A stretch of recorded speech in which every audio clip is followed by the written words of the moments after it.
The game's emblem appeared when someone noticed that one day, a new game had caught everyone's attention. The protagonist looked at the tower as the story continued about adventure and romance, various locations. Also about hidden dungeons and unknown secrets, monsters and battles, and monsters that become stronger each time. The game had a variety of fresh content. However, no matter how popular this game was, the lifespan inside it was fixed. The game, dominating the entire industry, could not keep up with the passage of time. Therefore, many players' interest in the game faded over time, only experts remained in the game. The protagonist said that he was one of them. Then he added, the worst of all. The guy turned his back. The monster bared his teeth, and the protagonist thought that this is why this very expert begins to boil. He looked up at the monster. The beam pierced the space and the protagonist thought that he was now returning to the time when the game had just captured everyone's attention. The guy sat on the ground and thought that this was all in order to start all over again as a newbie. The game's emblem appeared when the protagonist noted that he was a pro, a god machine. It was a virtual reality game that came out 15 years ago.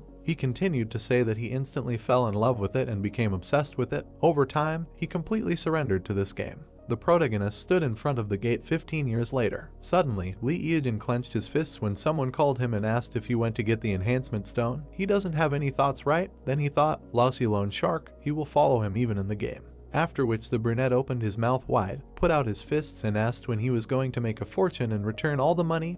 They only live once, right? As the protagonist headed for the door, someone told him to stand still, not to make hasty decisions, and to calm down. A split in space occurred when the voice added, please, just once. After which a sword appeared when the stranger said to show him hope. The protagonist noted that users who have been playing the same game for a long time without changes are called experts. He was a pro who had been playing this game for 15 years, then he opened his eyes wide and thought that all he needed was to become stronger. The guy narrated that initially, he liked everything and he did not even suspect that he had spent 15 years in the game. He fought with rivals and continued the story that he was the captain of the assault squad, the master of the guild and the lord of the castle. What he earned was enough to live. But now, the protagonist held a stone in his hands, looked at it and talked about a 7-fold increase. If everything works out, then the debts will be over. Then he closed his eyes and thought that he could end his life in debt. After which he threw the crystal into the urn. A notification came about the creation of the item, plus 1 executive sword. Then he frowned and thought that he had a good feeling from the very beginning.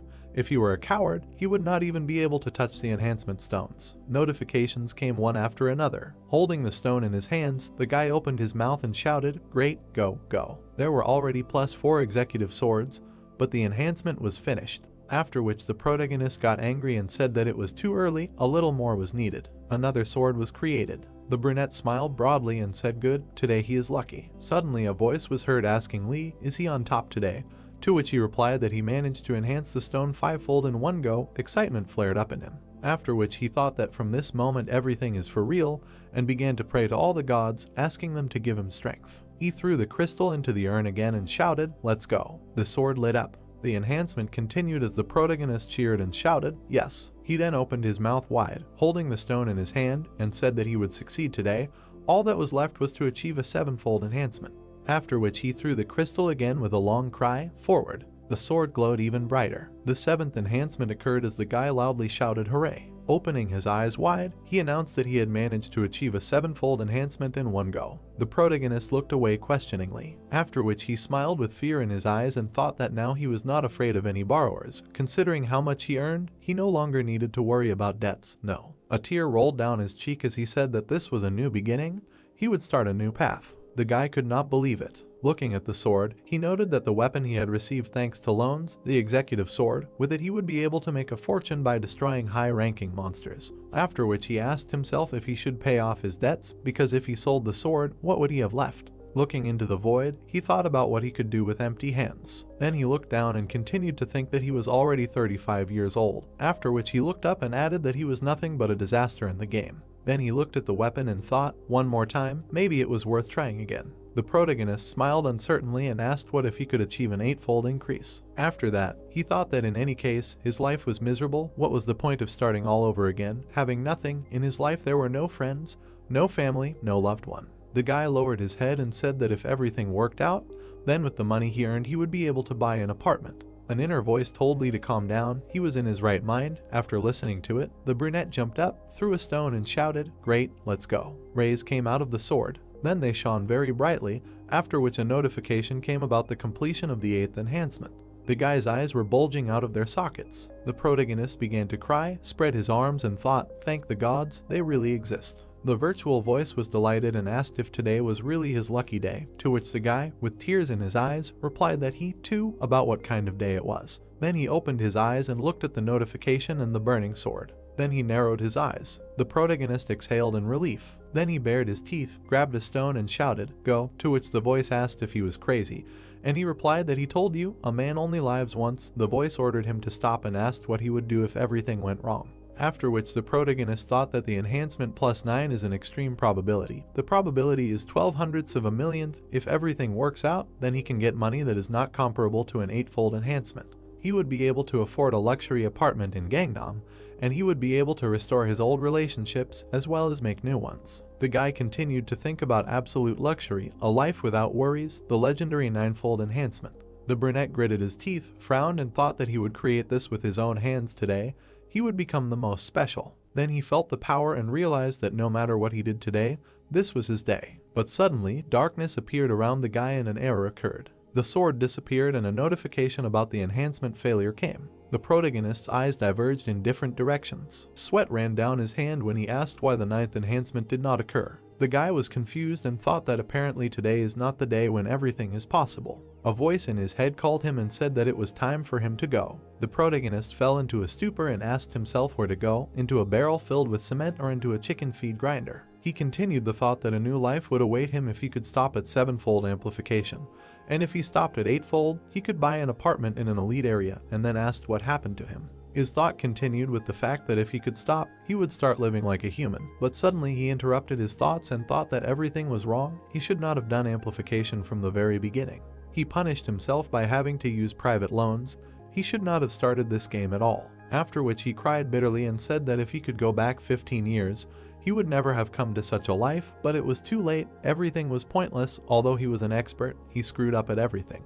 Then he caught himself thinking that his head was spinning. He began to fall and asked, "Stress hypertension." The protagonist jumped out of bed in fear. There was confusion in his eyes. He saw an IV and a badge on the bed. Then he looked ahead and asked where is he? A voice was heard saying that he had woken up. The doctor looked at Mr. Evasion and said that he was worried. The red-eyed man asked what, to which the doctor answered him, he does not remember, he was in an experimental capsule of virtual reality. The man looked at the guy and continued to say that he later came to them at the hospital because he had a seizure while going through the beta version. The brunette opened his eyes wide and thought, experimental beta version, what is he talking about? The stranger in the suit and glasses laughed and said that their company would provide him with a new capsule and a small amount of money as an apology. The capsule he used was rejected, but in any case, the incident must remain a secret. The protagonist mentally asked if this was deja vu, then looked at his watch and thought that the realization of reality was slowly coming to him. Then he smiled and asked, so only 15 minutes had passed since his arrival in the capsule. The guy narrated that when he was conscious, he was a being rejected by society, without family and friends. After which he opened his eyes wide and thought, really, he got into the past. Then the main character realized that it turned out that all these 15 years were just a dream. The city stood against the backdrop of the sunset. There was no light in the windows. The guy looked up. He was lying on the floor. There was a mirror next to him. He looked at himself and thought, smooth skin without a single wrinkle. Looking at himself, he thought that this did not at all resemble the face of a 35-year-old man who was addicted to alcohol and cigarettes. After which he frowned, and his face aged when he thought that all this was just a fantasy, and that was just a nightmare. The game emblem appeared again when the guy noted that his whole life was turned upside down because of this damn game. His younger sister said that she would do BJ and borrowed an item from him, but everything did not go according to plan. The girl was threatened with a knife when the guy kept thinking that she went into the hunting area alone and caught the eye of an enemy guild. After which she was attacked by a PK, and dropped the item when the player who kills other players picked it up and disappeared. The guy said that after, in order to somehow recoup the loss of the item, they tried hard to catch a high-level monster and sell its item. Then he remembered how they even took out a personal loan later. The protagonist said that all he knows how to do is play games. He was going to break this wall between the game and reality. He said that more than 15 years have passed since the game was released, so each time it's online was lower and lower. The ratio of 10 to 1 turned into 100 to 1. It was becoming increasingly difficult to pay off the interest, not to mention the debts. But in the end, he still bought an executive sword. He thought that he would increase its power and resell it. Then he remembered all the events and added that in the end, The protagonist stood at the mirror. He frowned and thought it really was just a dream. Then he closed his eyes, after which he opened them, clenched his teeth and shouted that this could not be. The evil guy thought that the most promising game had become useless to anyone in 15 years. All that time spent together had become his whole life. Then he looked away and said, "Whatever." The protagonist looked at the capsule and said that he needed to play once, after which the game emblem appeared. The protagonist was falling into the portal. Suddenly a notification came from the machine god that she welcomed him. Dragons were flying in the multicolored sky. A bright beam appeared on it. The guy landed on a rock, looked at the tower and said that all this was not a dream, after which he thought that everything remained the same as it was 15 years ago. However, he walked up the stairs, looked at the columns and said that he didn't know how far he could see into the future. What if it was a completely different game? The protagonist frowned, thought about the inventory. When it appeared in front of his eyes, the guy said, "A sword," but he had no other choice. A sword appeared in the protagonist's hand and he said that he had nothing to choose from. The guy had to fight a level D killer bug. The brunette frowned and said that, as he thought, he would be the first opponent. Suddenly, an opponent appeared in front of him, who tried to attack the protagonist, but he killed him. After which the young man looked up and said that it was easy to destroy these creatures. Then he turned around, saw a large insect and asked in surprise, "What?" The bug tried to strike with its paw, but the guy dodged them. The protagonist jumped up and raised his sword up. Looking at the opponent, he thought that his weak spot was obvious, after which he stuck the sword into the enemy and said, "The back of the neck." The insect's wing moved, so the brunette pulled it out. Then he looked at his hand and said that his body was so light, after which he thought that it was definitely not the body of a 35-year-old man, and asked if he was young. Then the game character was too. The protagonist approached the dead creature and said, "Look what this insect will give him," then frowned and shouted, "Ow." He had a killer beetle sting in his hands, to which he said, "Not bad." The guy stood up and said, "Good." Then he smiled and said that he would do everything from memory, after which he noted that he really went back 15 years. The brunette realized that he was given one last chance. At first he was going to have fun, but in the end everything went in the opposite direction. However, this time everything will be different. The main character smiled, extended his hand and said that he would take all the delights of the game, hidden places and objects, all this for himself, and only after that he would truly enjoy the game. The training tower includes 10 floors, with each rise to a new floor. The difficulty level and the number of monsters increases. Having passed all 10 levels, you can go out to the main world as a player of level 10. The monsters in this game were created strong enough and are given 5 minutes to survive this fight. Usually he is controlled much faster because he already has enough information about this game. You need to attack the monster at vital points to minimize the time spent on its destruction. Evasion saw the sign of the 3rd floor and thought that there were 3 monsters. He saw the sign of the 6th floor and thought that there were 6 monsters. He smiled and thought that there was nothing special even if there were several monsters. Killer bugs were approaching him from both sides. Damaged killer bugs were lying on the floor. The protagonist looked up, trying to catch his breath. He turned around when he heard an announcement that a new record had been set in the training tower on the 9th floor, and asked if he wanted to add his name to the record table. The brunette combed his hair back. He lowered his hand and called himself an expert. He looked straight ahead and heard that the username had been registered, and that it was possible to select a difficulty level on the 10th floor. He turned around and thought in bewilderment that he did not remember this before. He remembered that before they simply called the rank, the next mission, there were not many hidden privileges with hidden items in the training tower. Evasion stared thoughtfully at the notification and said that, apparently, these privileges were available to those who managed to break the world record. A C rank boss is 10 times stronger than a D rank boss, and a C+ boss is 1,000 times stronger than a D rank boss. A person in his right mind would never increase the difficulty level too much. The boss was raised to level C+. The protagonist threw his hands on his hips and thought that he had become almost a pro, and people like him could fight a plus and S rank monsters in the future. He ran up the stairs asking why he should be surprised by things like C+ rank monsters. He smiled as he went up. Darkness appeared and people began to discuss the protagonist. They were surprised that there was a hidden boss in the tower. Only a little time had passed since the game was created, and something like a hidden boss had already appeared. And recently a new world record was set on the 9th floor, and as expected from the Koreans, his nickname is Expert. So little time had passed, and he had already bent everyone over, and someone asked if he was streaming the walkthrough because it would be interesting to watch. The girl opened her mouth and said that she had not seen anyone inside, and if this really happened, then everyone would have noticed it. The man opened his mouth and said that it was impossible to choose a C+ rank boss on the 4th floor. The man looked askance and thought what the hell was going on. He had just passed the 10th floor but was hearing this news for the first time, and how could this even happen? All the players from the newbie village knew each other well. His identity would be revealed one day, and once he appeared, the scouts would take over. The monster was holding an axe in his hands. Then he struck. The guy struck the monster in the eye and said that he knew about the attack pattern and wondered if it would work. Once he got used to the weapon, he would not be able to take damage at all. Evasion struck one after another and said that with his strength, he would be able to defeat the Skeleton King. The brunette swung the sword and then said, "The tasteless power of power," and then asked if this is what people who pass high levels feel. Then he threw me on his shoulder and said that now he can defeat him. The Skeleton King was sitting on the ground defeated. The guy got chest protection and he said that for an expert it was nothing. Protection appeared on his legs. He said that he could get excellent items. He put his hands in front of him and said that it was time to leave the training tower. The protagonist put his hands on his belt and said that in this game items are much more important than statistics, and now that he has C+ rank armor, maybe he should enjoy a tasty morsel. He ran away saying that before leaving this place he needed to check something. The guy started crawling on the floor trying to feel something with his hands. Then he ran over a tile with a picture and shouted that he found it. He clicked on this tile because he heard about this information in an interview with top-ranked players. If you successfully clear the 10th floor of the training tower in the shortest time, you can open another floor. The 11th floor opening notification sounded and a huge gate appeared in front of the guy. The protagonist looked at it and said that he hadn't gone through it himself, but he was curious. It was the highest difficulty level among all the hidden quests. He kicked and said, "Go ahead." Then he smiled slyly, but then something flew into his head. He lay on the ground in bewilderment. A huge fist hit him next to him. He tried to dodge. Evasion started running and said that he had gone back 15 years and therefore all he could do was attack C+ rank monsters, and he didn't understand how this monster could just jump out. There was an explosion. The guy fell from the blast wave. He opened his eyes wide and said something like, "Making fun of me, and how could he possibly defeat him?"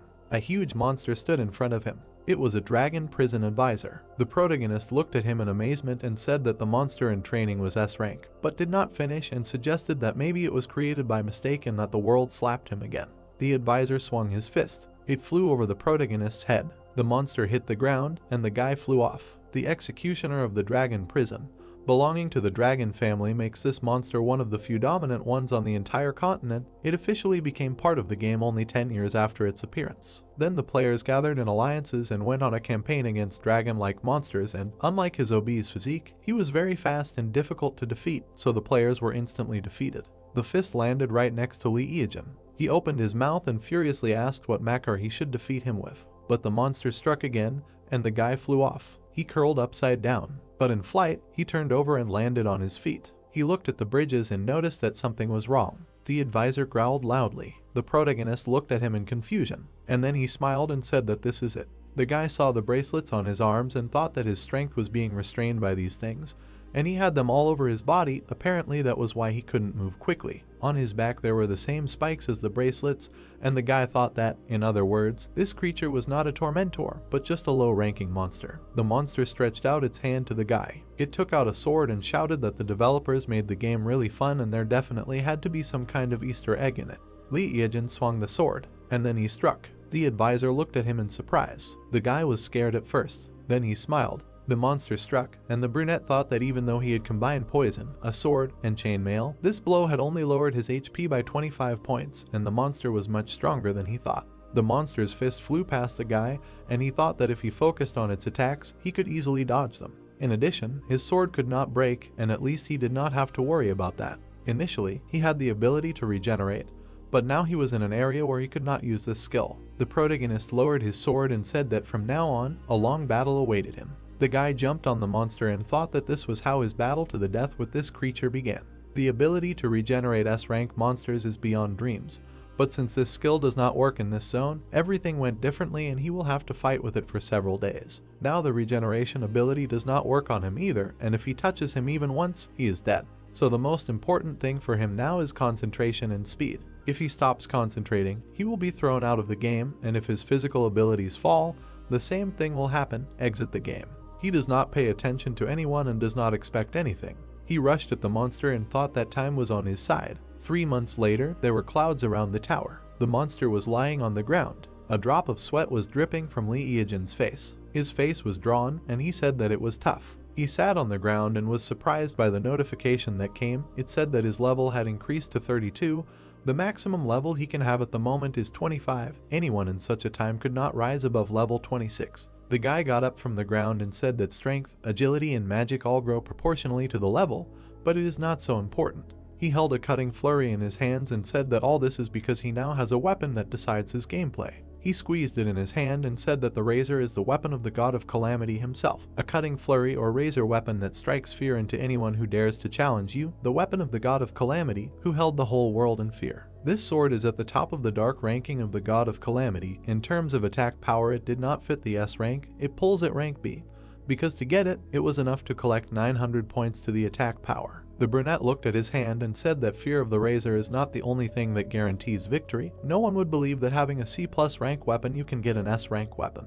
Then he paid attention to the notification that came. It said that the guy was leaving the training tower and he was offered a choice of 2 camps to join, dragons and demons. He folded his arms across his chest and said that he was not going to go to any camp. A notification came asking if he wanted to stay with the human. The protagonist smiled and said, of course. He continued to smile and thought that in this way he would free himself from the control of demons and dragons, and said out loud that although he would not receive various privileges now, and besides, when would he be able to catch monsters from a friendly camp? He made a face and said that because of this, the pleasure of farming would decrease. The sun flew off in the village of newbies. All the people looked at the guy in surprise, and he thought that there was no need to complete the starting quests, and he did not have time to run from point A to point B. People looked at him with disgust, asking what was wrong with this pervert, and the main character thought that from that moment on he fought high-level monsters that no one could defeat, being at the same level as him. The woman covered the child's eyes, and the naked guy thought that if such creatures touch you even a little, then you are a corpse and no armor will help. In such situations, gloves, shoes, and various accessories would not hurt.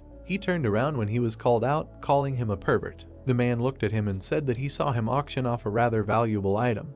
The other man asked where he got it, because at this level it was impossible. Lee Eagen looked at them in confusion and did not understand what they were talking about.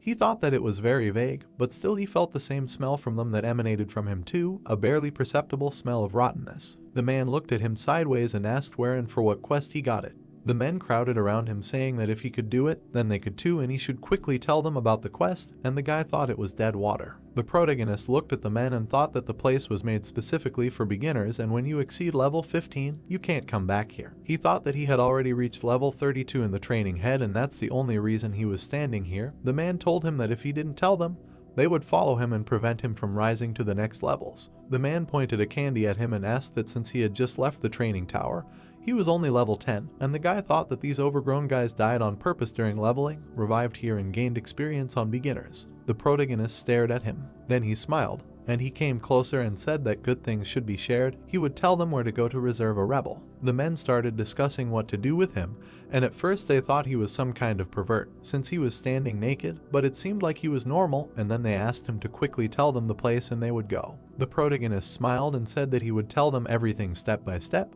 but first they needed to go to a quiet and secluded place. The sun was shining outside. One of the fat men looked at the protagonist and said to tell them he should tell them about the monsters that would be on the way, to which the second chubby man said that he and his brother were cool guys. The guy turned to the people and asked if they didn't think something like, "Hey, we need to kill this guy and take all his items." The men looked at each other, after which the protagonist, holding a weapon in his hands, said that he knows people like them well. They deliberately wait for newbies like rats. They have gained enough experience and are level 15, and then they attack and take everything from newbies. After his words, the strangers frowned when one of them asked what he just said, and the second added questioningly, he wants them to make him change his mind about entering this game. The guy opened his mouth and said how impudent. Then he clenched his teeth, frowned, put out his hand with a weapon and shouted that he liked their impudence. After which the man swung and shouted that then he should get ready to give up his things and forget about this game forever. The protagonist pierced the fat man with a sword. Snot came out of his nose. The second stranger, looking at this, was shocked. Then the protagonist began to fight off the man in the helmet. The chubby one coughed when his eyes almost fell out. The tall stranger angrily began to take out his weapon and shouted, "What a bastard." Then he opened his mouth wide when the opponent pierced his hand, after which he received a blow. Seeing what was happening, the man in the helmet began to run away. But the brunette caught up with the brat and said how cute it was, after which he screamed in fear. The man hid around the corner, holding his hand and writhing in pain. Then he looked at the protagonist and said, "He's a newbie, who the hell is he?" To which he turned around and replied that newbies are usually taught to treat everyone with love. Suddenly he poked the guy with a spear and added that however, not in this case. Screams were heard between the houses. The protagonist was surprised that they did not have any useful items, then shouted, "Oh," and a slime unit appeared in his hand. The protagonist said that slimes are monsters from which you can't get anything valuable. It seems that these guys raised their level only by killing slimes. He was able to get slime quintessence, so he does not have to farm 1,000 slimes. The young man held out his hand with the slime and said that he thought he wasted his time, but everything went well. This thing will come in handy when he attacks the dungeon. He then looked at the virtual tablet and said that it looks like his item was bought at the auction, then noted that the auction is held for 72 hours from the time of registration. But there are exceptions, in cases where the price increases at least 10 times the original price. The guy smiled and asked, "I wonder what kind of rich kid bought this?" His eyes grew bigger. In the tablet, he saw equipment that cost a lot of money. His mouth wide open, he shouted, "What? Then he looked ahead and thought that this is real business. He was able to sell only the C+ rank armor for that kind of money. The guy continued to say that the iron armor calling for rebellion is a great option. However, is it worth agreeing to this amount? He thinks that many will want to take the initiative into their own hands. Because these are the first days of the game, he is already looking forward to expensive buyers. They need to comb through the money. The brunette smiled and thought that before he was the one who earned money in real life for the sake of playing. Now everything is the opposite. He will be able to earn money in the game and use it in reality. The sky was clear. The head of the protagonist climbed out of the bushes. The guy was standing on a tree branch and looking at the maze of demons. Then he looked at the walkers made of fresh 100% slug extract, smiled, and said that this is a great thing. Between the toes there are pleasant sensations, soft moist skin. This is a very good ability for beginners. After which the brunette looked into the distance and said that it was time to go in search of the item used by the earth-shaking archer. The young man jumped. He then noted that archers were unclaimed before. No matter how strong the archer's attack was, the arrow could not penetrate armor, so no one became one. The protagonist continued to narrate that, however, there was a top archer back then who appeared out of nowhere like a comet. Oddly enough, he always fought and hunted with a special item. In one battle, the archer's opponents laughed at the fact that a bow and arrow were not weapons. However, that day, all of them had broken ankles. That is why that archer was nicknamed the Earth-Shaking Archer. The guy said that later he heard that he received a special item as a reward for passing a hidden dungeon in the labyrinth of evil spirits. Running into the cave, the brunette thought that although he was not an archer, he could move as fast as them. In front of him, he saw a monster. The demon turned its head and looked at the guy, after which the main character smiled and said that his finest hour had come, then asked if they would try to fight. The demon's eyes bulged. The red-eyed man made a dash. Suddenly, he was surprised when there were a lot of monsters. The guy opened his eyes wide and shouted that there were many more of them than he thought. But he still went into battle. One of the opponents began to attack. The young man swung the tip. Then he gritted his teeth, looking at the enemies. The brunette thought that, as expected, they were slow. If anything, he could escape from them. However, an item that accelerated movement was a priority. He saw a door in front of him and said that this was it. Then he jumped up and kicked it. Something was falling above him. A metal wall fell near him. Suddenly the floor broke and the main character began to fall. While he was flying, he said that this was great. He could find any way out of this labyrinth. It was not even more difficult than walking around his house. It was dark. The guy saw a monster in front of him. A danger notice came. It said that the dungeon boss was here. The protagonist was scared. The boss was preparing for a crushing attack. His footsteps were causing the floor to crumble. The monster was very big. Looking at its red eyes, the young man said that as he thought, if he was wearing armor, his speed would be reduced by more than 50%. The protagonist stood ready when he said that it would be the same even if he wore iron armor. That's why he doesn't wear it. The scarlet demon bared his teeth. The guy smiled and said that as soon as he came, he prepared a warm welcome for him, then asked if he was bored because no one had come to him yet.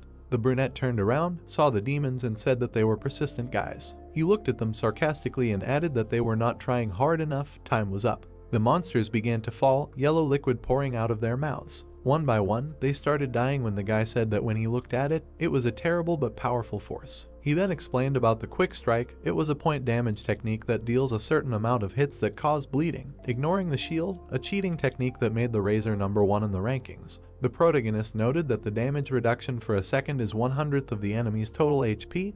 This effect lasts until the target is killed. He then looked at the demons and said that one by one, starting with the one who was injured first, it cannot be dispelled. Then he looked at the boss and said that now it remains to deal with him, and then asked, well, now only he is left. The demon took a deep breath. Fire burst out of his mouth as the guy began to run away and hid behind a stone. A notification came that the scarlet demon was caught. The floor crumbled under the monster's feet. The naked protagonist jumped. He jumped off the rocks and landed on his feet. The boy looked at his walking sticks in surprise. Then he raised his head, frowned and asked his opponent how long he thought he could last. The enemy stepped next to the young man as he swung the blade. 3 hours later, the brunette cleared the labyrinth for the first time. He spread his arms and asked if he could continue. In the beginner area there were 2 more C+ rank monsters besides the Akani, right?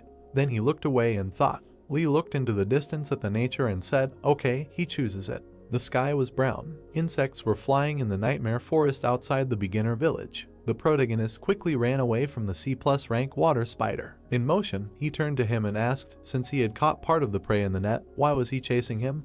Was even some insect an important prey for him? The rival was above the guy's head. Then the brunette turned around and saw an explosion. He jumped when a trap appeared under him. Then he smiled and said that this is exactly what he wanted.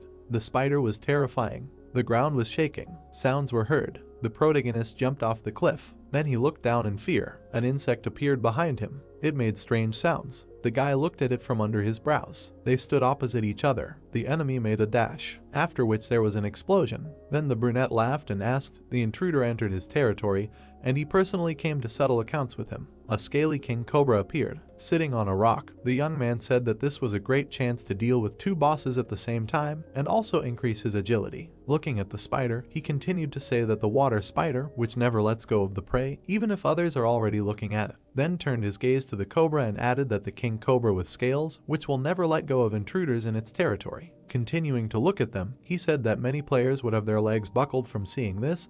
This is a funny sight for a person like him. Then the protagonist opened his mouth and said that seeing how they both die, a notification came about receiving the exoskeleton of the soothsayer and the scaly dream without blood and tears. Everyone was surprised that these are C+ rank items. People looked at this in surprise, wondering how he was able to get this and what monsters he killed, and also that this is impossible and this is just a bug. The man clenched his fists and shouted, 3,000, 5,000, are you kidding me, 6,000, 6,500, 7. Evasion leaned back in his chair and said that he had only just started and the stakes were already rising. How much more could he raise? He pressed his lips together and asked if he was really like that. The guy looked to the side and wondered if the poor guys who were shaking over the crumbs that others were throwing down, was that really what they looked like when top players like him were looking at them? Then he looked closely. The phone rang. It was his uncle. The protagonist took the phone in his hand, scratched his head and said that he didn't want to pick it up, but if he didn't answer, the guy would start to annoy him even more. He brought the phone to his ear and said, hello. His head was blown off from the scream that when he was demobilized from the army, he should have stopped by to see him. The guy awkwardly looked away and said that he was just busy here and there. The uncle started yelling at him, asking what he was busy with. The uncle, sitting on the floor, started yelling that after demobilization, he probably did nothing but play with toys. The guy closed his eyes and thought that the uncle was right, and he said that there was a memorial service soon and he should come the day before it. The man continued yelling into the phone that Evasion was already a man and it was time for him to grow up. The guy took the phone away from his ear, and the uncle continued yelling that it was time for him to start earning a living and he should look at his cousins. They all went to prestigious universities. The brunette said that it was as if he himself earned his living, and did not raise him on his parents' inheritance, which he eventually took for himself. He sighed with relief. The protagonist laughed and said that he was a top player and raised the bar. The light on the stream was blinking and he said that he had a long way to go. The protagonist leaned back in his chair. Then he looked seriously and said that there was nothing more to do in the beginner's area and it was time for a real game. He looked at the capsule and his uncle was indignant that he was not listening to him at all. Merciless desert, Zone B, abandoned ruins of an ancient civilization.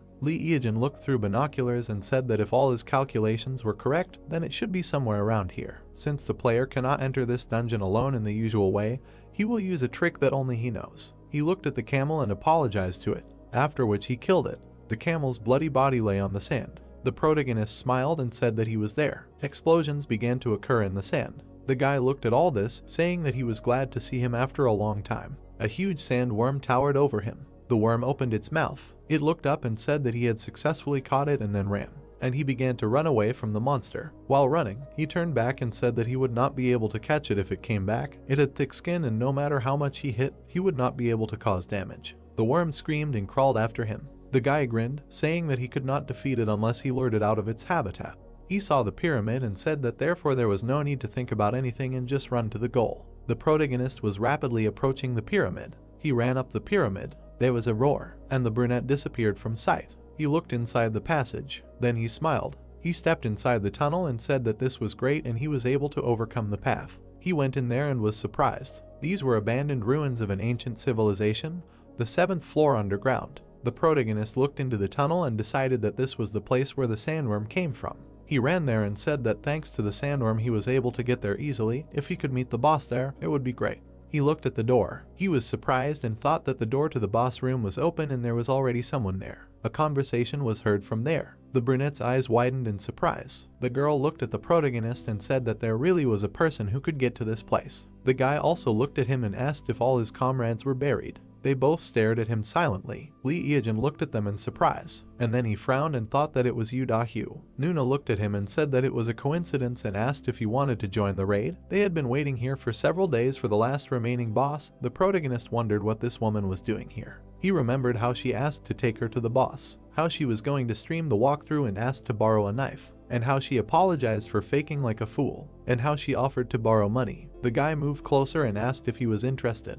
Evasion rolled his eyes and thought that he had gone back 15 years and these people still didn't know him. Yahello winked and said that he and his sister had died here twice already trying to kill the boss. It was problematic for two people. The protagonist frowned and thought that he needed a human shield for convenience. Then he smiled and agreed to go through the raid together. He grinned slyly and said that he would help them. After the red-haired man's words, the protagonist realized that they were brother and sister, after which the girl looked at him and asked if they would go on a raid together. The main character's head was spinning with thoughts that it was very hard in his past life because of them. He needed to throw away all these feelings and focus on something more important, namely how to remove them both at once. After which he smiled sarcastically and said, "Okay, they will go together." People looked ahead. In front of them in the darkness stood a throne and a voice was heard that it smelled disrespectful guests. A monster sat on a chair and said that it smelled prey. Then he clenched his teeth and took hold of a spear. The blue-eyed man closed his eye, opened his mouth and shouted that he was coming. The end of the queue sparked. The earth shook. The girl opened her mouth wide and shouted that they were all good at close attack, so they would come close to him. Let's go. The brother and sister turned around. There was no one behind them.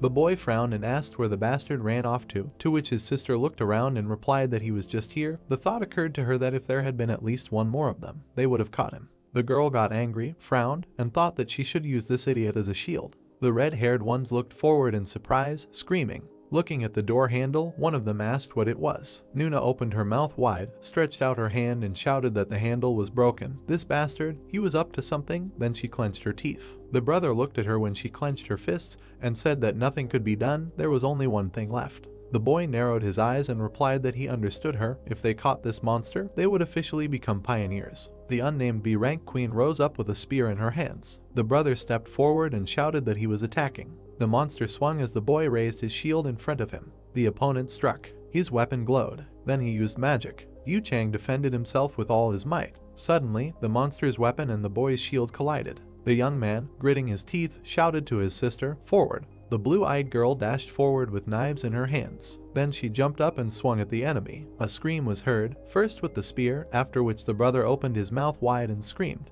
He made a strike with his weapon. The red-haired girl turned around, opened her mouth and said that he had low HP, so a few hits would be enough. In response, the guy said that he understood. They would go like this and headed towards the opponent with a shield. Someone's voice was heard that the connection was really a worthwhile thing. The protagonist, peeping at what was happening through the crack, asked, "Are they now level 30 tanks, right?" Then said that if you skillfully use the tank's ability, then there will not be a single monster that could not be defeated. After which he frowned and continued, "But there is something to be afraid of in the nameless queen." The monster's eyes glowed green. He dealt many blows to the guy. Gritting his teeth, the young man shouted that her attacks had changed, and the speed had increased sharply. They would not be able to avoid all the attacks. The queen dealt a blow, after which there was an explosion. The fragments flew apart when the guy, closing his eyes, screamed. His sister tried to attack her rival. Then she opened her eyes wide and said, "Damn, they have already gotten used to her previous attack style. Now it will not be easy to dodge her blows and her speed." Suddenly the enemy appeared in front of the girl when she closed her eyes and said that it was too late. There was an explosion when the lady opened her eyes. The monster was lying on the ground, blood was flying around him. The protagonist was striking and saying, "Checkmate." The blue-eyed girl opened her eyes wide, stared at the protagonist and asked him. Then her gaze became angry and she continued, "He appeared at the very last moment." Her brother, gritting his teeth, shouted in rage that this coward was sitting in ambush the whole time. They could not get out of here because he broke the door handle. Throwing his sword over his shoulder, the guy replied that thanks to him they defeated the boss, and after all, it was he who saved their lives. Suddenly, a notification came that the nameless queen was successfully defeated, and there was another female player in their group. They were able to discover a hidden quest of forgotten ancient ruins. The heroes asked in surprise, "Female player, hidden quest, what kind of nonsense?" The red-haired ones turned around when the guy said that this bastard ran away again. The guy frowned and asked, "Doesn't she think it's weird? Why didn't their level go up? And why didn't anything drop? They weren't done yet." A voice was heard calling the girl. She grabbed her head when the voice said, "Her body." The monster, lying on the ground, whispered that she must give it to him. The heroine, holding her head, screamed loudly. Suddenly, her face turned black. Smoke swirled around her. Then her eyes turned yellow and she laughed. Standing with the monster's spear in her hands, she shouted, "Scum! They must kneel before her." Her brother was shocked. The protagonist turned his head and said that in order to enter this dungeon, more than 2 people were needed, and at least one of them had to be a girl. That was the reason. A question appeared inside Yu. What was going on? She was controlling her body. The brother looked at his sister questioningly. He received a notification that his partner's soul had been taken over by a monster, the new name of the queen Yu. The girl was told to forget her previous connections. Now she was the mistress of this dungeon. The blue-eyed girl's eyes widened and she thought that she couldn't believe her eyes. Why did they make such conditions for entering here? The red-haired man looked at her, cowering, and thought, all monsters are so crazy. The protagonist turned his head and said that in order to enter this dungeon, more than 2 people were needed, and at least one of them had to be a girl. That was the reason. Then he looked away and thought that in order to attack alone, he thought of cheating with these 2, but everything did not go according to plan. The guy looked ahead in surprise when an explosion occurred. The yellow-eyed girl stood in front of him, saying that she was the queen of Rhodesia, an ancient state that was destroyed during the war between dragons and demons. Then she opened her mouth wide and shouted that today she will revive Rhodesia. They are wild beasts. The real heroine was apologizing to her brother in her thoughts, and thought that her punishment is much more serious than his. Well, at least she will be able to find out what the reward is for this raid. Looking at the notification, she was surprised. It's strange why it hasn't appeared yet. The protagonist began to undress. Then the blue-eyed girl looked at him and shouted, "That's right, that pervert, the raid is not over yet." The naked protagonist raised his weapon and asked, "Well then, they will begin." The 2 personalities of the girl screamed that he was a dirty creature and a fucking psychopath. Then the heroine used force with a spear. The guy swung back. Then he smiled and said that she missed. The queen got angry and bared her teeth. Sparks flew. The brunette rushed from side to side. The girl struck again. The protagonist dodged him too. The yellow-eyed girl looked at him in surprise and asked what. Then she became furious, raised her hands and screamed that he was a fucking rat. She launched force around herself. Then the heroine looked down and asked what he was doing. The protagonist was lying on the floor, writhing in pain and saying that he hit his head. He would lie down for a while. Suddenly, he crawled away like a centipede. The red-haired girl fell into a stupor and her eyes became square. Then she silently raised her hand. The red-eyed man looked at her emotionlessly. Illustrations of power were displayed on the ceiling, with the girl standing with a staff in her hands and the guy sitting on the floor. After which the lady looked at her opponent and told him to die. The brunette smiled and said that the atmosphere was heating up. Sparks flew from the ceiling. The protagonist's legs ran when he said that then he shouldn't stand like a pillar either. He showed different techniques when the girl looked at it in surprise, after which the main character landed on his feet and spread his arms out to the sides. The heroine's pupils narrowed when she thought about what this idiot was doing. Suddenly the guy approached her when her thought continued with the fact that he seemed to have been on such raids more than a dozen times. Then power flew at her. She told her to stop. The brunette delivered multiple blows when the girl writhed and screamed, "Stop, enough." The protagonist smiled wickedly and thought that since the previous battle her HP was almost at 0, then they would end it, the end. Then he raised the tip up when the lady extended her hand, defending herself. Suddenly she quietly said that she had freed herself. Tears appeared in her blue eyes when she asked him not to kill her. Swinging, the guy replied that he didn't care that she had freed herself, he was going to kill her anyway. Her eyes shrank when she thought that. Suddenly blood splashed and a notification came that the raid on the queen was completed. He had cleared the forgotten ancient ruins. He was awarded a reward. A shiny ancient bronze sword appeared in the protagonist's hands when he said, "Cool." Then he looked away and said that he had collected everything now. Then the guy turned his head, looked at the floor and said that it was the idiots who left so much behind. He started picking up the stones, saying it was a shame, but he would do it anyway when a voice called him a fucking moron. The brunette looked back. Dead Yu, who could leave a will to her teammates within 10 seconds of her death, shouted at him not to pick it up. The protagonist was already holding the coin in his hands when she started calling him a bastard, a monster, a moron, a thick-headed, a goat. Then he continued to pick up the rest, to which the heroine shouted he was serious. She opened her mouth wide with tears in her eyes and screamed, asking what the hell he was doing. A notification came asking if he wanted to leave his name. The protagonist looked away and said, stagnant water. On the tablet screen was a moment from the battle when the queen missed. The brunette sat in the capsule with a tablet in his hands and remembered that he then hid in a clay pot and recorded it all. The recording continued all this time. Looking at the screen, he continued to say that the girl had such a face, he could not help but film it, did not think that he filmed the entire raid. Then he looked up and said that this is a video from his first raid. After which the guy sat down at the computer and said that it was somehow boring, maybe he could edit it and post it to the group. The protagonist was fast asleep when his phone was blowing up with notifications. The building stood in the evening city, one of its windows was open. The trash can flew off when an enraged Yu Chang walked around the office and shouted that the more he thought about this pervert, the more he pissed him off, to which his sister answered him that his rage would not change anything. Gritting his teeth and frowning, the brother looked at his sister and asked if she was laughing. He made them look like idiots. The girl silently filed her nails. The brother looked at the redhead when she told him to stutter, then turned to him and angrily asked who he thought was the face all over the internet. The guy stood there and listened as she continued to say that this pervert had uploaded a video in which he had censored only his own face. The brother only nodded. The blue-eyed girl bared her teeth and said that she would find this bastard. Then she hesitated and thought that her plans to become a beautiful brave mystic were ruined at the very beginning. Then she continued the thought that her first boss was a pretty babe, she would take revenge on him for this shame. Crying, she thought that although it brought her considerable popularity, when a guy came into the office and told his brother that he had cleaned everything up, after which he turned to his sister and asked if she was okay. The brunette looked at his brother and asked if he remembered that guy, Hong they call him. It turns out he works at a construction site. To which he replied that he told him that he had no money and no job, and the man added that he said that he had recently gotten a job, I think. The red-haired man smiled sarcastically and asked to bring him here. Then he looked away and added that he would make him pay with his body, just like those guys. There were many capsules with people in the room. They lay motionless when he thought that the top 20 was just around the corner. The brother and sister were serious when one of them continued the thought that it was possible to earn more in the game than now, but they had a way to go before reaching the top 20 and recoup the rent of this room. Plus they had to find that pervert.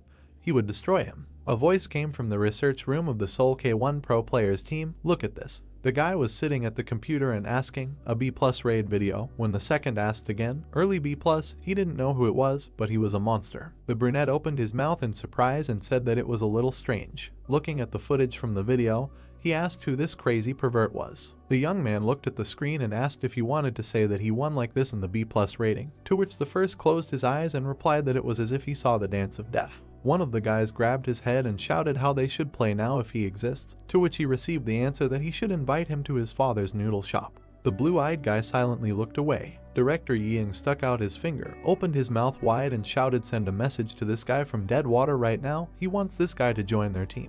The man, looking at the main one, asked what salary to offer him, to which he replied that it was not negotiable, give him whatever he demands, to which the first one asked, one message would be enough. The director got furious and shouted that he was stupid. He was sure that at the moment he had been sent 1,000 messages if they sent him just a message. They were already out of luck if the Chinese took him away because of their slowness. The brunette was making a call at that time. Then the employee said that he received a response from Deadwater. It said that the hero agreed. The blonde silently looked at the phone. The brunette stood with his arms folded across his chest, wondering what those monstrous movements were, when a voice came from behind him. Oh, director, we need to call a medic. Scrolling through the moments from the video in his head, the blue-eyed man thought, unbelievable, it looks like he's raided the boss 100 times, he's sure. Then he looked ahead and continued thinking that this guy was a step. No, he was several steps ahead of him. His hands tensed. It was on a floating island of unknown rank. An incomprehensible creature appeared. The protagonist was fighting a C-rank sewage snake.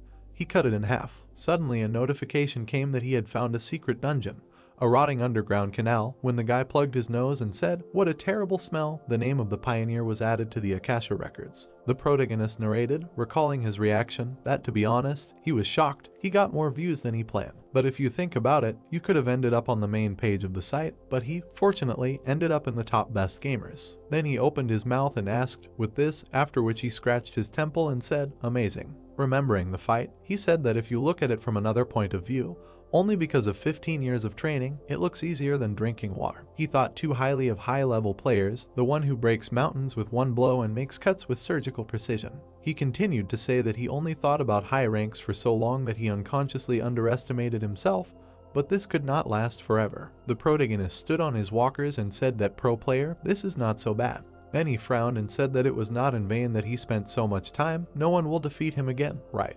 Director Yoon was crying on the couch some time later. A voice was heard greeting a wanderer in a decayed underground canal. In front of the protagonist stood a hidden NPC crying statue of Pygmalion. The voice asked the guy to fulfill one of its requests. Then the statue began to cry as the voice continued to say that if he fulfilled its request, it could take all the gold that was hidden behind it. The guy pressed the button to refuse. Then he heard a request not to do this. It asked to destroy it. The voice pitifully asked to end his suffering. The brunette looked away in surprise and thought, destroying the statue is a simple quest, but if he accepts it, Pygmalion will simply disappear and the reward will be small. This will not work. Then the crying statue lowered its head and said that if he does not want to destroy it, then let him take revenge on the one who brought him such suffering. He then asked to find this damn statue and take revenge on her. This is the crying Galatea. A notification came in saying that he could take the quest Pygmalion's request. Lee Evasion, rowing the oars, said that it was a jackpot and that he actually got this quest just like that. A player named the God of Battle mentioned in an interview a long time ago. The thing that made a player who had been ranked 10 for a long time rise to rank 1 was the reward for this quest. The statue said that it used to be a human and a famous sculptor. The guy said that he was not interested in this and he was skipping it. He jumped to his feet and shouted that the real game was about to begin.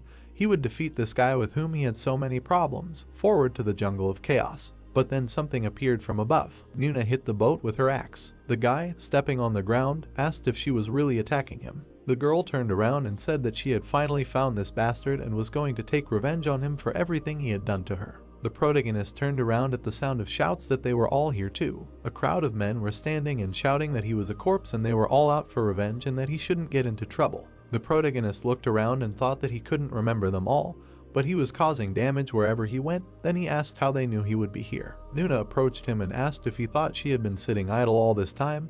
Did he think he could stand up to such a crowd? Lee Evasion looked around and thought that he had completely memorized her attack patterns when she was a boss, but killing players might be a bit difficult. The people around him started preparing to attack, and the guy thought that he was sure of one thing: they weren't just here for revenge. He licked his hands and thought that maybe he could use them. There was a pop. Only clothes were left on the ground and everyone wondered where he went. The girl looked back when she heard the question about where they were aiming. Lee Evasion stood naked on the pole and looked at everyone arrogantly. Then he smirked and spread his arms and asked if they would accompany him on a secret raid. The man asked in surprise what the hell he was talking about, and the other said that he was trying to trick them again.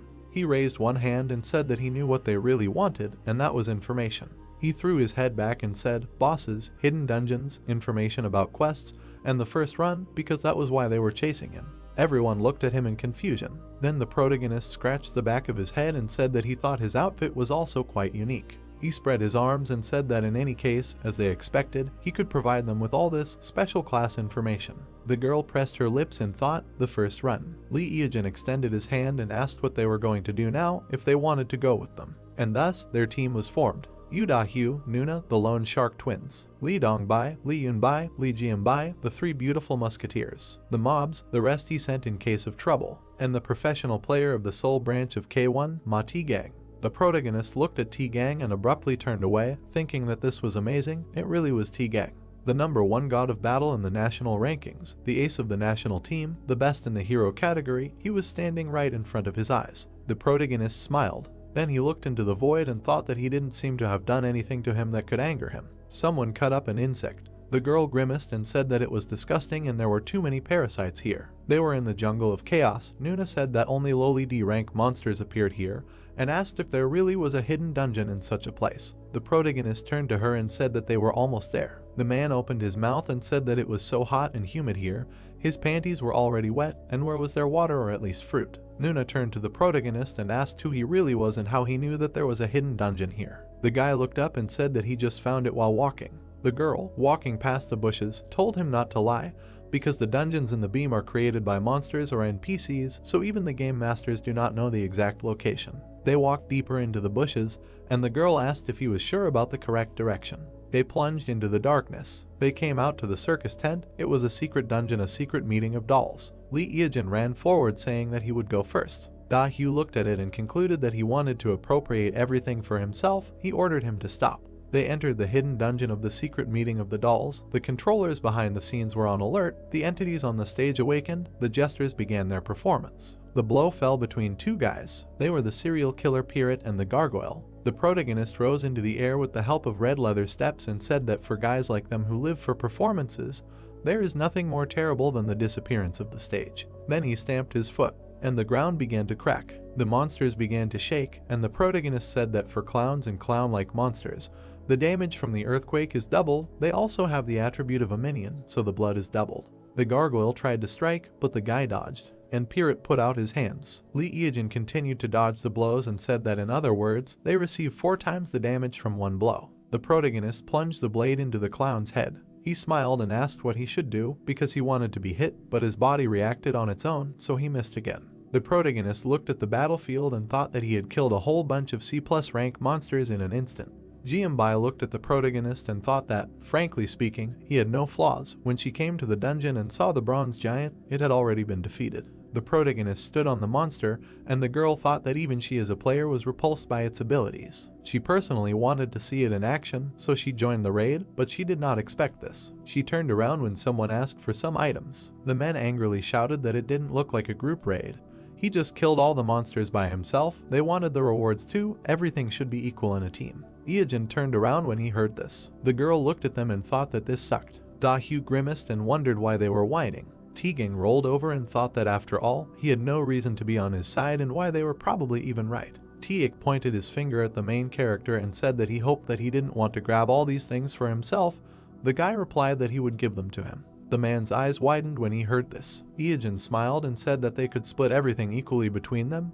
He was a team after all. The man grimaced. Then he rubbed his nose and said that he was better than they thought, and the guy replied that since they were a team, they should be honest with each other. Dahu looked at them and thought they were idiots. She bit Booga and thought that it was impossible and he couldn't be that kind. He definitely had skeletons in his closet and he was definitely trying to use them. The man came up behind the main character and told him to open the door to the next floor. The girl thought that he was now acting like a simpleton. The door opened. There were many columns in the room. In the center there was a statue of a girl who covered her face with her hands. They found themselves in a secret meeting of dolls too. Everyone began to walk around the statue, saying that they didn't think it would be so spacious, and from a distance the statue looked like a piece of cloth. Everyone scattered around the hall and began to study it, saying that it looked like a room with a boss. They wondered what kind of chairs these were. The hall began to fill with smoke. The controllers behind the curtains began to express their anger. The man looked back and asked where the boss was. A headless man appeared behind him. He fell to the floor. Everyone looked at it in surprise and did not understand what happened. And now the second person died and fell. No one understood what happened. The girl opened her mouth and said with surprise that it was her doing. She aged to a statue and said that this was not an ordinary statue. Blood was wrapped around her hands, and someone shouted that it was a monster and they did not understand how it moved and was already standing in another place. Everyone stared at the statue. The protagonist smiled and thought that, as he expected, Tegan quickly understood everything. This boss cannot be defeated for 5 years, since he was found. It was a statue of a crying Galantia. It was invented based on the Weeping Angels from the Doctor Who series. The girl swung her sword and said that the statue was a monster. They were parodied many times, especially in Dem, and after it was upgraded, it began to look damn scary. The girl struck, after which she looked in surprise. Dongbai was about to hit with her staff and asked to move away. Then she hit it and the statue burst into flames. The girl pressed her lips together in disappointment and said that it was unsolvable. Yunbai frowned and asked how they could defeat it. Tegang frowned and wondered when the boss would attack. Dahu turned around and said that it seemed like their attacks wouldn't work until the boss moved and asked if anyone had seen her move. Everyone stood tense and the girl said that she didn't know when she would move, but they definitely wouldn't be able to block the attack and they needed to calculate the time to attack. The man raised one eyebrow and asked how they could make her move. Everyone stared ahead silently. Then they turned their heads towards the sound. Evasion was standing there wearing a cloak and smiling. Chang opened his mouth and shouted what he was going to do, and anyway, he was the one who dragged them here. The door was locked, they couldn't get out. Then they asked if he had a plan. The protagonist cleared his throat. He raised his finger and said that there were only 2 ways to leave this dungeon. The first was death. The guy raised his second finger and said that the second was to defeat the crying Galathea. The girl opened her mouth and shouted that if they could, they would have won already. How are they going to defeat her if they couldn't see her attacks? The protagonist chuckled and asked when he said that they would defeat her. The girl asked again in surprise, to which the protagonist showed his middle finger. He continued to stand there and he said that he would destroy her himself. Da-hyu looked furious. The man clenched his hand into a fist and asked why he brought them here at all. Da-hyu was surprised when she heard that they were useful. The protagonist smiled sweetly. Then Lute closed his mouth and said that they should give him all the money. Everyone looked at him in surprise and Da-hyu asked what the hell he was talking about. The protagonist folded his arms and said if they hadn't sat on the belt, so she should pay, he would defeat the crying Galatea, so they should provide the payment for survival. Chang clenched his fist and said that it was his fault that they were stuck here, to which the guy in response asked who made them come here. They only came here because of their impudence, they should hurry up and pay. He was sure that they did not want to play a staring contest with a monster that was too tough for them. The girl looked at him silently, then she cleared her throat and asked how much he wanted. The protagonist smiled evilly and said, 100 million gold. Da-hyu looked at him furiously. Chang rushed to the guy and said that he was completely out of his mind, he thought that he could do whatever he wanted. The brunette cowered in fear and said that he was very scared. But then Chang's head was torn off. Da-hyu closed her eyes and thought that this idiot should have calculated the situation, and the guy told her that now she had to pay double. Then she opened her eyes and wondered why she had to pay for her brother, to which she replied that they were one family. A dagger appeared near the protagonist's face. The girl looked at him intently and said that he shouldn't play with her, she could just share the punishment with the others and finish him off here. How could she even believe that he would keep his promise? Then he grinned and said that if she didn't believe him, she could make a deposit. The DEM deposit system allows you to deposit the promised amount into a third-party account until the transaction is completed satisfactorily. In other words, it is a security deposit. If the payer is not satisfied with the recipient of the payment, the money is returned to him. The third-party account to which the deposit is received does not belong to anyone, it is protected by an absolute rule. The girl remained silent. The SU stared at them in surprise. The boy glanced at everything and continued to say that she could take the reward for defeating crying Galatea. He moved his hand to the side and said that he did not claim it. Everyone stared at him and thought that crying Galatea seemed to be a B+ rank boss. Also due to the advantage of being the first in the world to defeat her, the reward should not be less than B+ rank. T-Gang stared at him. Everyone stood silently. Out of all the items in the market, the current highest rank is C+. This is crazy. If they can get it, they will be one step ahead of everyone else. The girl gritted her teeth and put it that she can't fall for this. Why would he refuse a B+ rank item? It means he has something better. Evasion stared silently. When a player is in a team, he has the right to distribute the reward from defeating the boss. Also, if you upload a raid video, you can expect to get views or even ad revenue. If you leave the raid halfway, the video is automatically deleted. You cannot refuse it. The girl began to slowly put away the dagger. Then the protagonist raised his finger and said that this is the right choice. They have 6 people and the fee is 100 million, so each one needs 14 million. He was very surprised when he saw that the girl contributed 200 million gold. Golden Rain contributed 100 million, Silver Rain contributed 100 million gold. Bronze Rain contributed 100 million, Teak contributed 100 million gold. The God of Battle contributed 100 million gold. Evasion looking at this. He stared at them and thought that he wanted them to pay a total of 100 million. He seems to be these guys really want to finish this. The girl asked him to keep his word. She looked closely and corrected to make sure that he really will defeat the statue and all the loot from the boss will go to them. To which the protagonist nodded affirmatively, and he began to walk forward, thinking that they must really want to be pioneers. That was the reason for their success in the future. He frowned and thought that in their place he would give up and die, and out loud he said that when he gave the signal, everyone should turn away from the statue. He came close to it. 5 years after the discovery of the Weeping Galaton, collective reflections, inductive records, counting every unexpected change, hidden options. He put the shield in front of him and thought that only after collecting all this, some guys, having resigned themselves to the possibility of destruction, decided to defeat the terrible and deadly monster. The brunette put the bronze shield of the ancient civilization in front of him. He grinned and ordered to close their eyes. Everyone closed their eyes. The guy looked at the statue and the reflection in the shield. The statue removed her hands from her face. Then she swung, but the guy saw it. He dodged all the blows of the statue, and then he plunged a dagger into her eye. Then he ran away from her. The statue kept trying to hit, but the protagonist dodged them all. He defended himself with a shield. The girl bared her teeth. She looked at her hands. Crying Galatea becomes indestructible when someone is looking at her, but when they stop looking at her, she turns into a monster and attacks the nearest player. The most frightening and important fact about this statue is that it is an attention seeker. The brunette opened his mouth and shouted for everyone to open their eyes. Da-hyu opened her eyes and looked around. The statue behind the protagonist returned to its original position. The guy attempted to attack the statue and thought that he had already checked everything. His information was reliable, its attack pattern resets after each stop. Everyone stared at him when he asked them to close their eyes again, and the protagonist prepared for a new fight, and he rushed into battle. Everyone stood with their eyes closed. Tegan closed his eyes and thought that they were in the middle of a raid and their plan was to close their eyes, and in such a strange situation, all the team members could not leave one thought. Da-hyu closed her eyes and thought about what was going on there. She wanted to see what was going on there. Evasion quickly ran away. He looked back. The statue tried to strike, but he buried his shield, after which it broke into pieces. The brunette looked at him and said that, as expected, this was too much for his shield, but he would squeeze everything out of it. The guy began to wave his spear in the air. He swung and said that in his best years, he could even defeat a plus rank monster alone. He shouted that it was too early for him to die and rushed to attack. The guy, standing with his eyes closed, thought that he really wanted to look, but if he looked, the crying Galadia would turn into a statue again, and who knows how the dead water would react to that. The man stood with his eyes closed. Everyone stood with their eyes closed, and the girl thought if she should stand in his way. Da-hyu lowered her head down and thought what would happen if she looked at the boss and immediately closed her eyes. It would hinder his movements and she would kill him with one hit.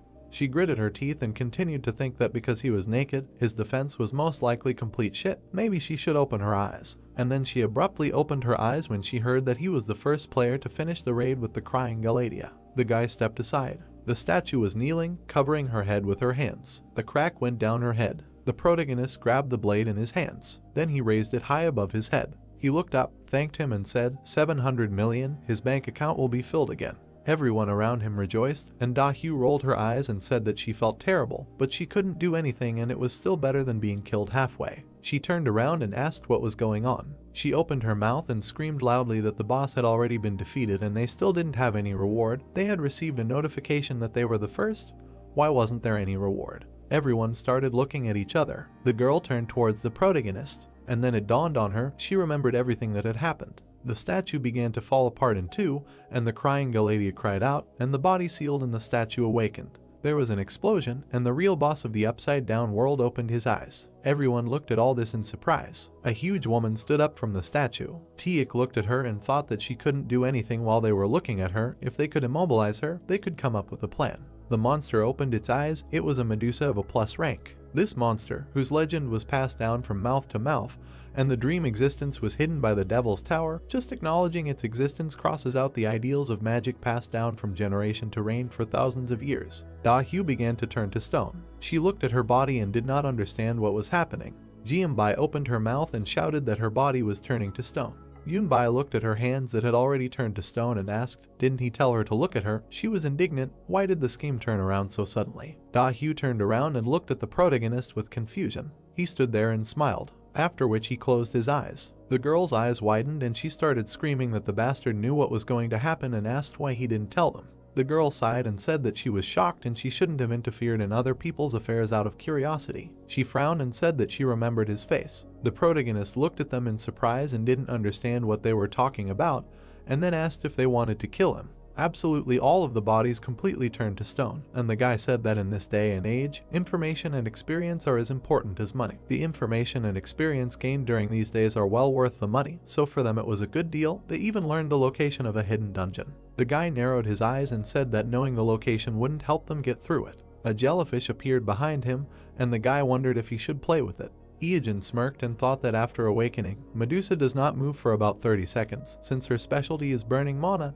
you cannot look her in the eyes. He clenched the blade in his hands and thought that even knowing all the patterns of her attacks, now he has a great chance while he has a bronze shield. He clenched the shield in his hand. After that, he looked forward. At that moment, a roar was heard. One of the columns cracked. The protagonist jumped to the side. He looked at it in surprise. Then he opened his mouth and said in surprise that this was simply impossible. The man hit his knee. Tegan rose from under the rubble and hung in the air. He stared at the protagonist. He looked at him and did not understand how he could stay alive. Then he smirked and assumed that this guy realized what was happening and also closed his eyes. Tegan opened his mouth and said about dead water. Then he put his hand in front of him and offered to fight. The guy stood in a confident pose. The hero thought, Tegan, how did he stay alive? The brown-haired man's gaze was determined. With a surprised look, Evasion thought that this guy realized what was happening and also closed his eyes. In the haze, he thought about what it meant. The guy's cheeks turned red as he recalled the images of what had happened, thinking that while everyone was absorbed in greed, surprise, or fear because of the new boss, he was the only one who was openly watching him.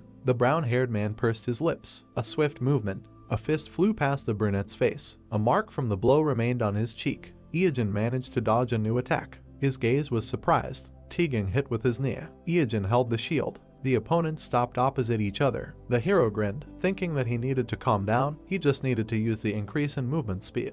The brown-haired man stood with his arms bent, and then he quickly rushed into the attack. He repeatedly hit the shield. Cracks appeared on it. Looking at the shield in surprise, the brunette thought that it was about to collapse. He had to dodge the kick. The guy in the cloak jumped back. He thought with a frown that he relied on one of the red leather feet options. How could he become so cool after playing for such a short time? Standing nearby, Evasion thought that he could easily go solo raid a C+ mob now, and he really was a monster. Clenching his fist, Tegan said that as he thought, he was not that strong in a one-on-one fight. He could not withstand his attacks with such bad equipment.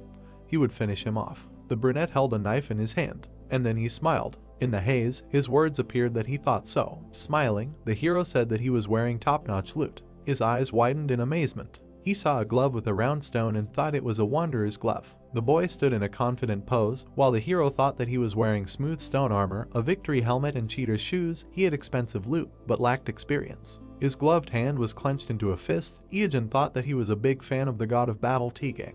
The brown-haired man raised his hand. The hero thought that when he defeated countless strong opponents, rose to number 1 in Korea, he was even more excited than others. Evasion remembered how he cried in front of the monitor, and thought about how much he cheered for him and called him his mentor. Although he was even older, the attack style of the god of battle was firmly stuck in his head. He chuckled, thinking that a series of strikes that he repeated over and over again. With a wide smile, the boy asked, how can he forget this? The hero dodged the bright attacks of the enemy. Tegan frowned, thinking that it was impossible. He was avoiding his attack as if they had fought 100 times before. It felt like he was fighting a huge fly. The guy with red eyes was getting closer. Evasion smiled slyly, and the opponent thought, what kind of unnerving smile? Was he enjoying the fight? He gritted his teeth. Striking with his fist, he asked, who is he? A knife approached Tegan's throat. He waved his hands, closing himself. The brunette thought with a smile that he had a fragile chin. Squeezing the weapon, he thought that the fatal flaw that made Tegan, a former boxer, retire. Because of this, he is very sensitive when he attacks him in the chin. The brown-haired man's gaze became amazed. He sweated, realizing that his HP was falling. Touching his stomach, Tegan asked, what is he doing? Approaching, the guy with the knife said that they will see each other. He looked ahead attentively. Tegan smiled. His fist collided with the shield. Glancing at it, Evasion thought that he knew that he needed this bronze shield to fight the crying Galatea. The shield shattered into pieces, and the brown-haired man said that he would not die. There was no more shield. He lost. He would get this bronze shield faster and kill Medusa himself. With a slight smile, he said that no one could defeat the monsters that he had not defeated. The hero looked at him silently. The guy confidently clenched his fist, and Evasion thought that it resembled the spirit of the mountain, as expected of a hero from another era. Continuing to watch, he thought that it was admirable, and said what to do now. He knows that he can defeat her with his eyes closed, right? The brown-haired man standing opposite asked in surprise. He saw the boy turn around indignantly and asked what nonsense. How could he defeat a rank monster with his eyes closed? The brunette held up 2 fingers and said that there was no time to explain, just watch the video later when it came out. He imagined the figure of a woman with red eyes. Tegan frowned, thinking that he must be joking. It was impossible. He was really going to defeat her. Evasion walked forward in a cloak, thinking that he would return to Medusa's attack pattern. Cloaking his eyes, he recalled that Medusa's subjugation difficulty was still 5 stars, 3 active skills and 1 passive. She attacks at random. There is a 33% chance of one of the attacks appearing. Remembering the woman with snakes for hair, he thought that in addition, he should anticipate and avoid an attack with his eyes closed. Concentrating on the noises, he can hear more than the sounds of his body. The boy stood with his eyes closed. A sound was heard in the darkness. The brunette waved his hand and said that he was stagnant water and he was a streamer. Evasion smirked and said that he was continuing the quest weeping Galatea. He would challenge Medusa. He remembered the blow to his shield and said that under normal circumstances he would have used it. The shield shattered into pieces, and the guy explained that due to his companion's betrayal, the shield was destroyed, but it was nothing, and should he fight with his eyes closed, he had good hearing, so everything should work. There were red symbols around the woman. The hero explained that she had 3 active skills and 1 passive. Ice flows rose up. The first hellish frost. Ice spikes sprouted from the floor. Since he could not see, he needed to listen carefully. Flames rose up. The second wave of hellish flames. The guy remembered how he dodged it and explained that it was burning and spread in a large fire. Of course, if he could not see, he needed to listen carefully. The hero was surrounded by smoke. He said that after dodging these 2 random attacks, He remembered walking with his eyes closed and told him to crawl along the floor to make a physical attack. Since his eyes were closed, he needed to remember where exactly Medusa was. The opponent's eyes were glowing red. Evasion said it was time for the third active skill. A huge black snake appeared from the portal. He said it was the summoning of Jormungandr. Holding a knife, the guy explained that if they were afraid that they would see its size and their fighting spirit would be broken, then they should not worry, it was just a summon. This guy's attack pattern was very simple. The tail moved quickly. The hero said it was a tail strike from top to right. The snake moved along the ground. The guy continued, writhing his body from bottom to right. The cloak flew up from the attack. The hero continued, a headbutt and again repeat, until they can't see, let them dodge. Poking the snake with his weapon, Evasion explained that since it can resist magic, physical attacks are its weak point. To defeat it, one must be focused and attack continuously. Sparks flew. The snake's head fell to the ground. Medusa appeared next to the boy who had his eyes closed, who said that after avoiding the endless hellfire and frost, an enraged woman would approach him. He imagined her waving her arms, turning him into stone, and explained that she would try to use her passive skill, mana burning. Raising his thumb, Evasion said that this meant that her HP was almost depleted. Now should he fight her? He remembered holding the shield and said that he was originally going to use the bronze shield to finish her off, but it was not the one. Also okay, as always, there is an alternative. The hero clutched a shiny weapon, a bronze sword of an ancient civilization, made by an ancient method. It is too old, the attack power is almost gone, very shiny and perfectly reflects the owner's face. Introducing a figure with a staff, the hero said that they must be thinking, why this? Let me explain something. The bronze blade obtained after defeating the nameless queen harbored the queen's great dislike for the demons and dragons that destroyed her country. Therefore, the item he obtained from her has a distinctive ability against dragons. The damage inflicted will be increased by 100 times. Raising a finger, Evasion said, they can ask what the connection is between Medusa and the feature sharpened for the dragon race. It is easy. Pointing his finger upward, the brunette explained that the monster is classified as a dragon-like. Snakes and dragons, although they seem different, but the methods of dealing with them are similar. To be honest, he thinks that there is some kind of error in the settings of Medusa. He presented the sword, saying that the bronze sword's basic attack power is 80, adding the one-time boost that applies to the dragon flame. He presented the shining sword, saying that it would increase to 8,000 in one hit. The sword was surrounded by a shining haze. Evasion said that on top of that, Medusa also has snake characteristics. She is a monster that is weak to bronze, so the damage is 8,000 and will be increased 4 times. The attack power of the bronze sword from 80 will increase to 32,000.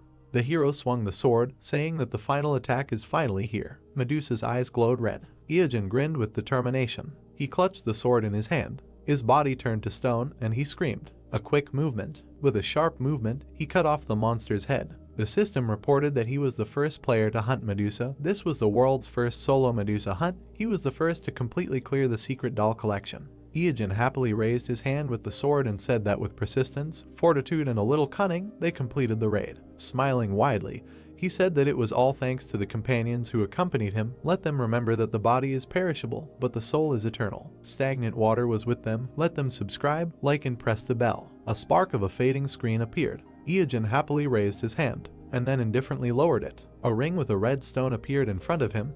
It is a spirit sealed in a Ranka ring, calling the name. The gray fragment is a piece of the sculpture of crying Galatea. The ivory fragment gives off some ominous feeling. Evasion crossed his arms and said that there is no need to show them the rewards. There are already quite a few ways to deal with the dungeon. He is not sure what to publish, so later. The guy looked in another direction, saying that now. He sat down on the ground. Opposite him was Medusa's head. The guy looked at it carefully. 3 hours later, he was still sitting opposite the head. He grinned and asked if he thought this was the end. He was waiting. Let her show him what she has. Medusa's eyes were closed. They glowed slightly red. The head said that he was still here. Why didn't he leave? Showing his fingers, Evasion said that didn't she have something to tell him? He waited 3 hours to hear it.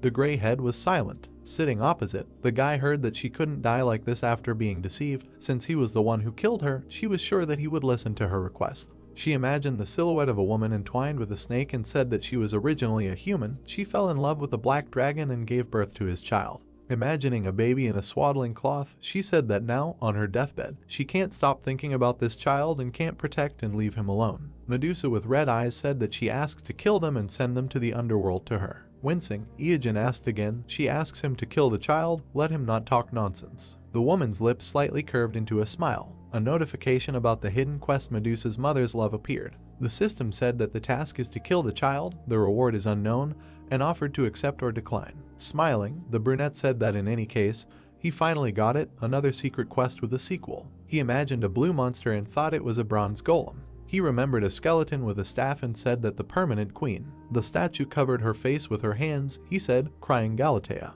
Introducing a woman with snakes on her head, he continued, and Medusa. In the system window there was an inscription accept. Evasion looked ahead in surprise. A beam appeared above his palm, he asked, another drop. Looking at the key in his palm, he said that it seemed that after accepting the quest they give an additional item. Looking at the small key, he asked what it was. The system said that it was a dark key. Nothing good would happen if he touched this thing. There were many houses in the city. The guy was sleeping, his hand hanging down. And suddenly he opened his eyes. In front of him was an insect. The cockroach greeted him with a smile and said good morning. Evasion sat up on the bed and said that maybe he should move. Under the blue sky, he heard the words that yes, this is Apricot. He wants to know the details of his account. He sees the summary on the bottom right of the page. There were many houses in the city. The voice said that deposits were made at the end of each month. The withdrawal can be done on Monday of the next week. The commission depends on whether he is an exclusive player or not, but now she is a little busy. The woman walked in front, saying that this house is much cheaper than the average price on the market. He will not be able to find similar offers. It is fully furnished so he does not have to spend extra money. There is also a gym and a swimming pool on the 4th floor. They are free, you can just come and work out.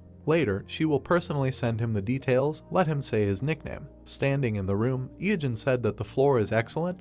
He does not think there are insects here. The woman said that this is great. When does he plan to move in? The words were heard that the streamer stagnant water. A little later she will transmit the data through, and then the question is who. The man sweating held the phone, saying that his name was Hyung Jun. He was the head of Apricot's support service. It was a great honor for him to talk to him in person. He enjoyed watching his broadcasts. Rumors of the emergence of a super newcomer spread like wildfire. The number of views is constantly growing. They set a new record for the number of donations. It's amazing. If he can spare some time, let him somehow drop by the office, or better yet, let him just say where he is, come to him no matter what. Holding the phone to his ear, Evasion asked to send him all the information by mail and to comply with the payment deadlines on time. A voice came from the phone in his hand, agreeing, saying that he should not worry if he still finds time later. The hero looked at the screen with displeasure and said that he had only uploaded a couple of streams and even published them under a non-exclusive tag. They were already acting like this. He was sure they wanted to appropriate the rights to his streams or offer him a partnership or something like that. They thought he didn't understand that they would leave him with nothing.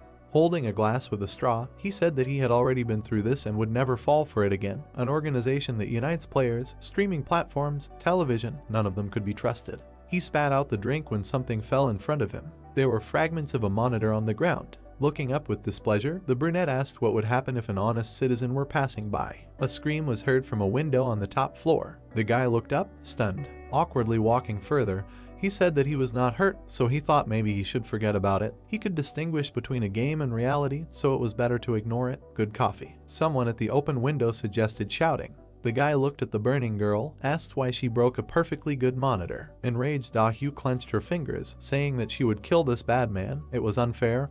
He had deceived them, but the views on this guy's video continued to grow. There was a tab with videos open on the screen. She asked if he was winding them up. How did a paid video end up on top in the trending tab? She was curious, so she paid too. Chang closed his eyes, hearing that he had gained popularity thanks to Medusa, which they were all hunting for. Covering her eyes with her palm, the girl said that she was so angry that she felt like her head was burning. The brother replied that she was distracting, so let her just calm down and drink something. He looked at the man, who said that he had returned from a gathering event and noticed that his sister was also there. She was lying on the table, confused, and heard that he saw her in the dungeon on the video of the Medusa hunt. Showing the phone, he said that after that he watched all the videos in which his sister was killed, and now he was her fan, and he also joined both the guild and the fan club. The guy calmed his sister down, saying that she knew that he meant well. Dahu froze with a bottle in her hand. Frowning, the red-haired girl heard her ask how many members there were in the guild. Chang answered that there were about 300. Her laughter was heard among the glow. Smiling slyly, the red-haired girl said that there was still a way out. Stagnant water would not get away with it.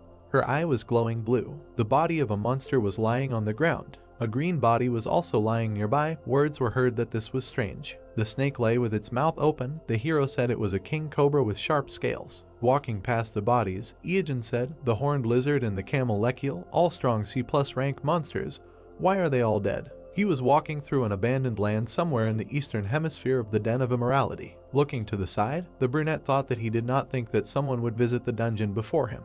Jumping down, he thought, who came here first? Evasion landed near the blue monster. The blue Oni turned to him. Grinning, Evasion said, "What a surprise, he is so huge, I bet no one will get close to him." The hero was surprised when the monster attacked. Dust rose around. Looking at the monster, the hero said that he was lucky he has business with him. The blue giant swung his leg. With a smile, Evasion said about the earthquake. Raising his foot in a red boot, he said that he would see how it goes. A bright flash rose. Clouds of smoke flew away. The guy in the cloak attacked. About 3 hours later, the monster's head fell to the ground. Looking ahead, Evasion thought a squad was here. No, it looks like one person worked. Besides, arrows were stuck in the monster's body. In the legs as well, the hero realized that he was an archer. In the rapid movement, the guy thought that some archer was trying to make a solo raid. It can't be. The guy in the cloak stood among the rubble. A blinding flash appeared ahead. The hero covered himself with his hand, and then looked away in shock. Hiding, he drank a potion, saying that all he had was this pair of stone slabs and potions. He was naked and completely unprotected. He almost died in the stupidest way. The monster lowered his huge hand. He had white teeth. Sticking out his tongue, the guy thought that it must be. He had never fought him before, but this is Gorgon. Ahead was a horned one-eyed monster. The hero thought that this monster had everything balanced. Strength, speed, endurance. He also had special abilities. He can even use mana burning. Looking from behind cover, he said that in general, he is not an ordinary guy. This is a top-level opponent at the moment. A long-haired guy appeared ahead. The hero thought, who is this? There was a blue scarf around the guy's neck. He held a crossbow in his hand. The brunette's eyes became surprised. Sparks appeared near the stones. A trace remained from a quick jump. Evasion looked ahead in surprise. Having jumped, the player shot at the monster. It raised its head up. The long-haired guy confidently held the crossbow, and then, looking to the side, he exhaled. Evasion smiled, thinking that this was Drake, a professional player who is at the top of not only the official rating. The guy shot at the one-eyed monster. Having mastered the non-standard type of character archer, he became the undisputed #1 in the rating, and many players recognized him as #1 in the world. A paw flew near the fair-haired man, so he received the nickname 1 in 7 billion. A blade appeared in his hand. He became so popular in Korea that he even received a cute nickname Drakey. The paw reached for the guy. One day he suddenly disappeared from the game, but no one knew why he left. Drake looked with yellow eyes. He is a real mystery. This made him famous as a legend. Evasion looked away and thought that he was cornered. The guy stopped, stretching out his hand. The enemy, opening his mouth, ran towards him. Drake grinned and quickly attacked him. The monster looked surprised. It fell sharply to the ground. The brunette stared forward, thinking that it was the same. There was transparent mucus on the paw. He thought it was the gel of snail skeletons. There were many sharp weapons on the ground. The guy thought that there were sharp spikes on the floor. Looking forward, Evasion thought that it was impossible. Such a short period of time, he was able to set such a trap. He remembered how the guy slipped under the paw of the monster. Drake stood with the crossbow in his hand, while the hero thought that this was incredible. The blonde-haired man smiled, thinking that Gorgon's HP had decreased to 5%. Great. He took out a short blade, a weakling sword, which has a feature that helps defeat an enemy with less than 5% of his health left. The blade glowed blue. Looking ahead, Drake thought that this was his 20th attempt. It was time to use the 5% chance. Evasion looked ahead tensely. The long-haired man rushed to attack, thinking that now. The monster's eye glowed red. Drake grinned, asking from the mana burn. The stone on his sword was shining. He said what it was. The impact left a mark. He said that it was bad. The blade pierced the monster's eye. Lightning began to emanate from it. Gorgon fell back. He fell next to the hero. Looking ahead, Drake exclaimed that he did it. He finally defeated this monster. Evasion opened his mouth and shouted at him not to move. The boy turned around, hearing that it was not over yet. A snake appeared in front, the tail of Gorgon. The yellow eyes widened in surprise. He saw the huge Jormungandr chewing on the tail. After all, it is immune to poison and magic. On his finger, a ring with a spirit sealed in it glittered. Standing behind, Evasion said that he did not mean to interrupt. Turning, the blonde asked, did he summon this? The brunette nodded with a slight smile and thought that Drake's meta was originally supposed to be an archer who caused an earthquake that occurred when he fired a barrage of arrows from a long distance, an excellent fighting style. He imagined a red boot and thought that the red leather feet were the item he used. Imagining the blue monster, he thought that if he had defeated the red Oni first and got the earthquake meta, he might not have had to fight Gorgon for so long. With a slight smile, Drake said that he had no use for it. If he died here, he would have nothing to do because the game would block access for a while. The brunette looked surprised. a notification appeared saying that he had successfully completed the world's first Gorgon raid.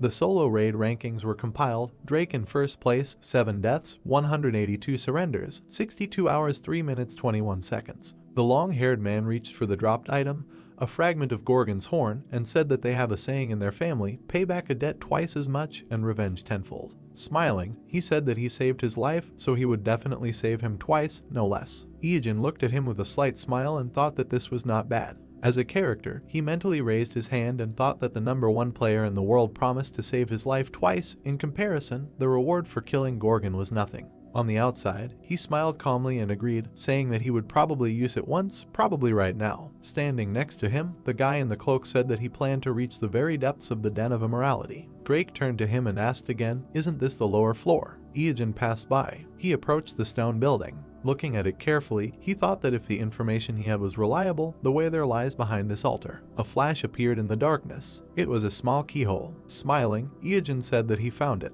A dark key hovered above his palm. He inserted the key into the keyhole. Drake watched this in surprise. There were cracks in the ground, and suddenly the floor under the guys collapsed into rubble, causing the blonde to scream. The system reported that they had descended to the hidden location of the Den of Immorality, the 8th floor. The first characters' names were entered into the Akashic Chronicles. The real boss appears. Looking down, Drake said that there really was a hidden floor. Smiling, the cloaked hero said that yes, the final monster he had been walking towards for so long. In front of them was a huge black monster with a long tail and wings, Medusa's son, Basilisk. Light was pouring out of the rift. The black dragon had imprisoned his son in an underground prison before he could rebel.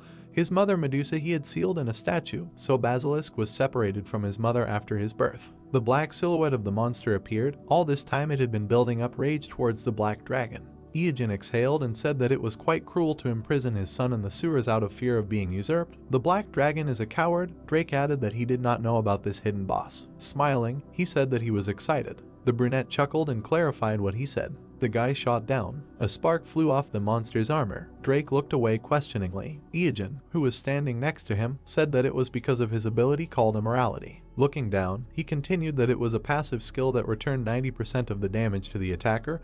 His defense was high, so he would not suffer much damage anyway, but this skill was annoying. A fire ignited in the monster's mouth. Evasion clenched his teeth, saying that he was about to exhale. Flames burst out of the monster's mouth under a cry to dodge. The hero ran away in fear. Sparks flew around the boss's head. Looking there, Drake said that it was a strong poison. He could take damage from a simple impact. He turned around, hearing that the hero would go first. Evasion resolutely jumped into the pit.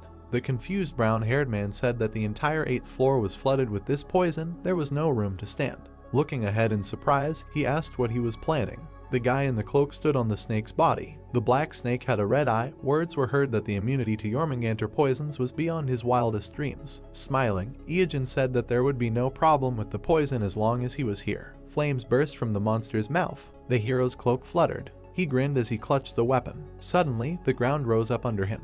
Looking tensely to the side, he said that it hit the torso. The monster's paw reached for the hero. Suddenly, something hit him in the eye. The brunette turned around, recognizing Drake. He closed his eyes after the shot. Smiling, the brunette said that he helped well. The clothes fluttered from the quick movement. A spark appeared near the torso. The black monster opened its mouth. Drake appeared next to him and said that even with Jormungandr's immunity to poison, they wouldn't last long. Looking ahead, Evasion shouted that they needed to run now. The guys ran up the spiral staircase. The enemy swung his long tail. His blow broke the staircase. The brunette staring ahead said that they needed to go higher. This guy hunts attackers to the very end. Looking back, Drake said that he had excellent defense, the ability to reflect damage, and poison. His HP was also incredibly high, as he thought they should come back more prepared. The hero grinned and asked what he was talking about. He told him. The black monster was quickly approaching from behind. A question was heard, was he really going to hunt him? Glancing back, the long-haired one asked if he was sure he could survive his poison. Evasion clenched his fist, saying that he was actually thinking about it. He imagined the boss, thinking that exiting the dungeon through the basement would take about 2.5 hours, plus the time it would take to finally reduce his HP with point damage. Together, about 3 hours. This would significantly undermine him. Is it possible to avoid Basilisk's poison for so long? Evasion grinned, saying that there is a way out. He will see for himself if he goes with him. Drake grinned and said that he will trust him. The 6th floor. Glancing back, the hero said that this sound is him spraying poison. Let him hurry up and jump to the 5th floor. Green smoke burst out of the monster's mouth. Drake turned around and asked how he could tell the difference between spraying poison and inhaling it. His comrade replied that it could be understood by the sounds, obviously. The hero clarified what he meant and received the answer that when he uses the exhalation of a club of poison, the FPC is 50, and when he sprays poison in the air, 370. Didn't he know that there is a difference of 20 FPC? Not to mention that his tongue moves up and down before exhaling and slightly right and left before spraying. 5th floor. The heroes spread out from the rapid movement. The brunette said that this is the sound of the 3rd octave. These are grenades made of scales. All the scales fly at an angle of 45 degrees, so it is enough to just lie down.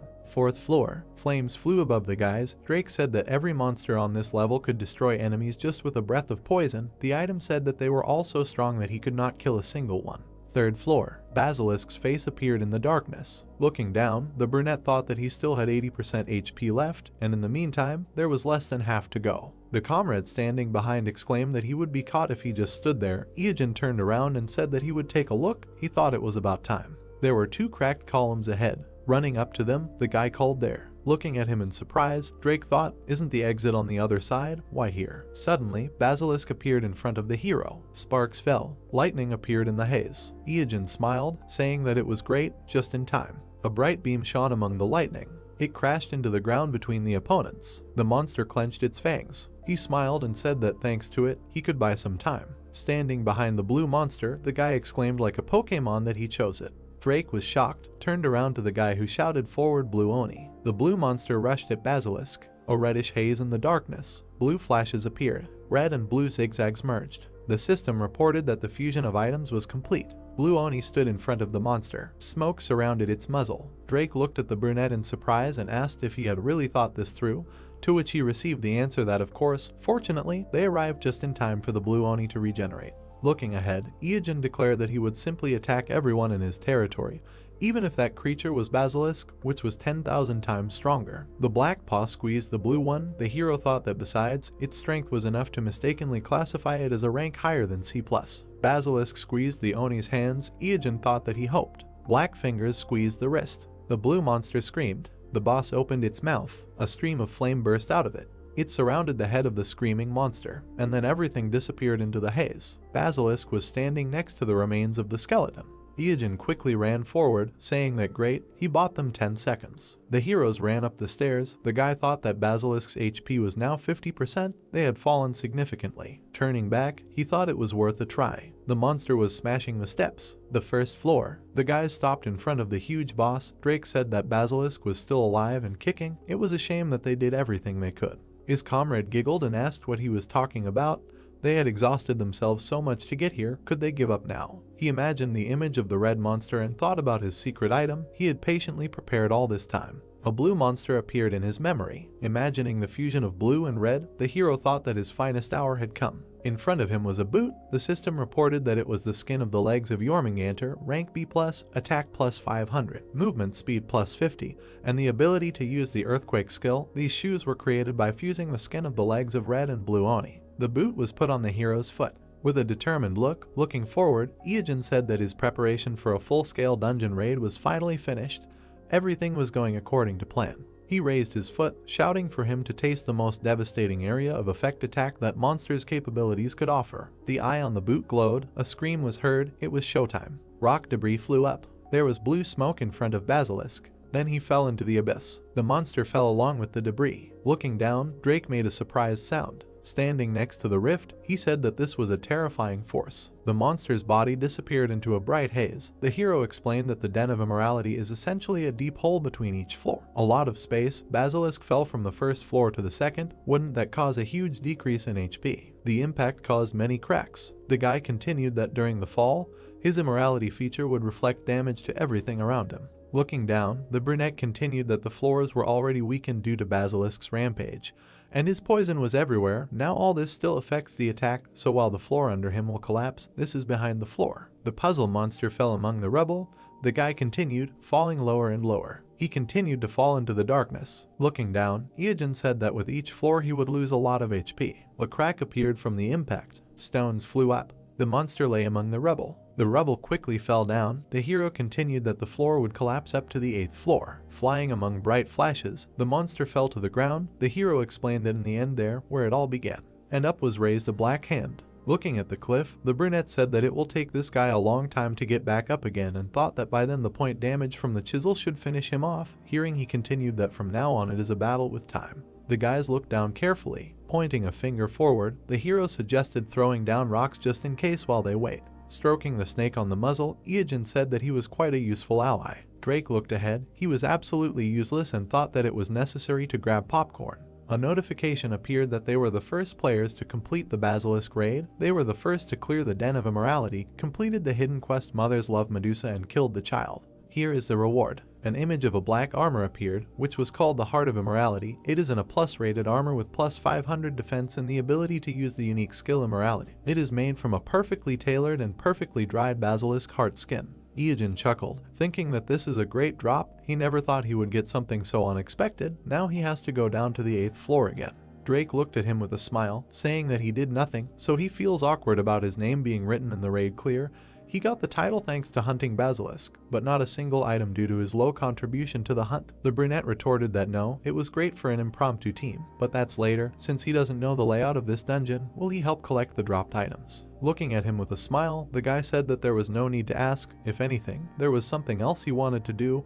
He should not be shy and say it. The hero looked at him with a slight smile, thinking that he was quite polite. A question was heard, that earlier, when he entered his name in the rating, he said stagnant water. Without turning around, the brunette answered that yes, what? The fair-haired touched his chin. Shifting his gaze, he said that recently many large guilds ordered his murder. Evasion raised his eyebrows in bewilderment and thought, an order to kill. Staring at the guy in shock, he asked what he meant. He did nothing like that. Waving his hand, his comrade replied that he also received everything simply with a reward. A notification appeared that they were looking for any player with the name Stagnant Water who behaved unusually and rudely. The list of crimes: trolling, stealing monsters, stealing items, killing players, showing off their naked body, stalking, and so on. They are waiting for players who can deal with this problem in cold blood, and then there is the amount of the reward. The hero stares at the system window in bewilderment, saying that this is ridiculous, and there is not a single accusation that he agrees with, except, perhaps, showing off his naked body. Looking to the side, Drake said that it seemed like a lot of people would come for him. How about hiding for a while? He stared forward with a completely gloomy expression,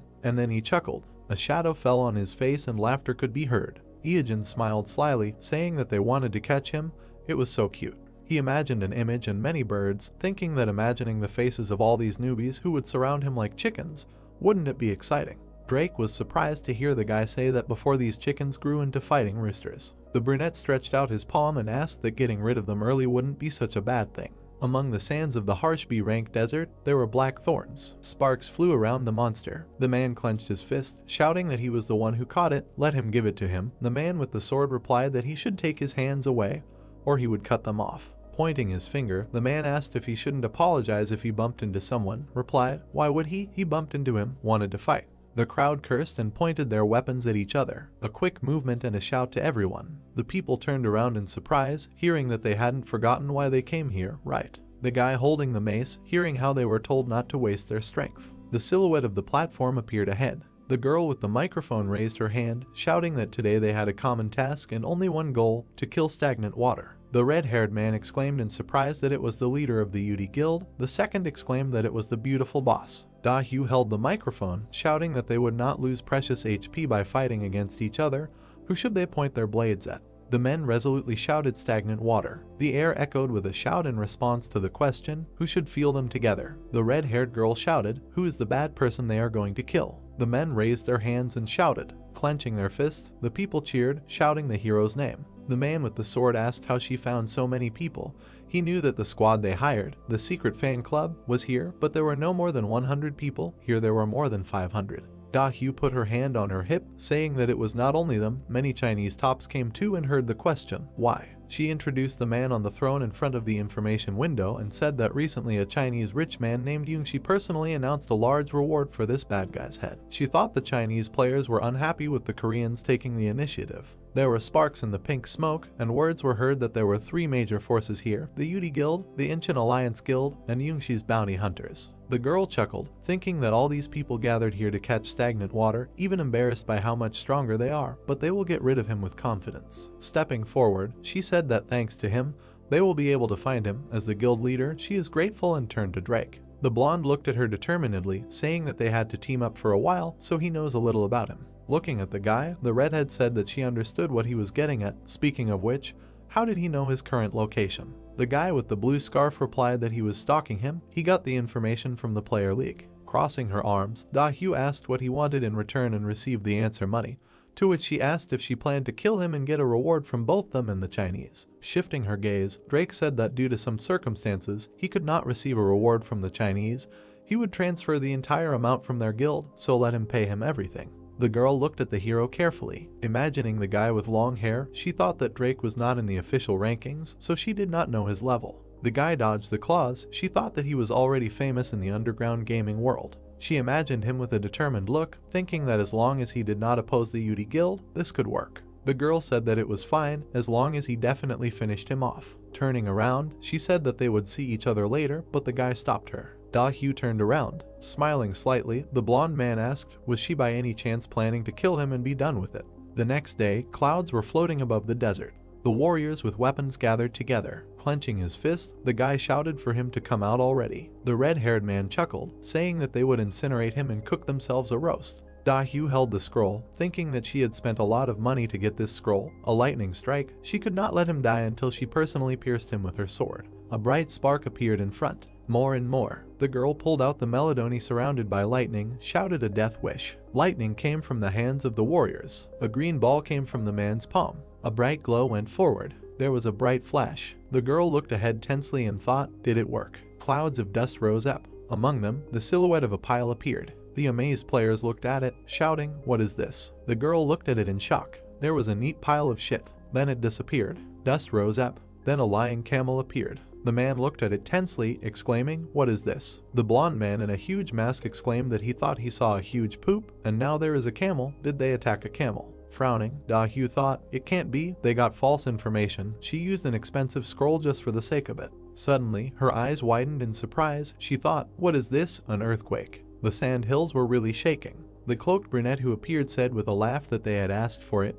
This was a gift from him. Let them enjoy the horror of their first encounter with a monster. A huge monster burst out of the sand. The guy stared ahead in shock, thinking, wasn't it daytime now? It had suddenly gotten dark. He and his comrade looked up in surprise. A huge worm appeared in front of the players. It opened its round, toothy mouth. The girl looked up tensely. With an expression of horror, she screamed, what is this? Sparks of energy flew forward. The worm attacked, scattering parts of the players' bodies. In the desert, there were stone cliffs the day before the raid on stagnant water. Dust rose near the cliffs. Evasion turned around and asked, did he get all the rewards? Drake, who was standing behind him, said that yes, the United Guilds actually wanted to stab each other in the back. They all put a price on the heads of the group leaders. The brunette chuckled and said that of course he expected that from them. In front of him was a whole list of kills with a reward for killing each of the guild leaders. The guy in the cloak looked at his comrade and asked if he had spread the information that he would be there at 2 o'clock, to which he heard the answer that yes, they believed it even easier than they thought.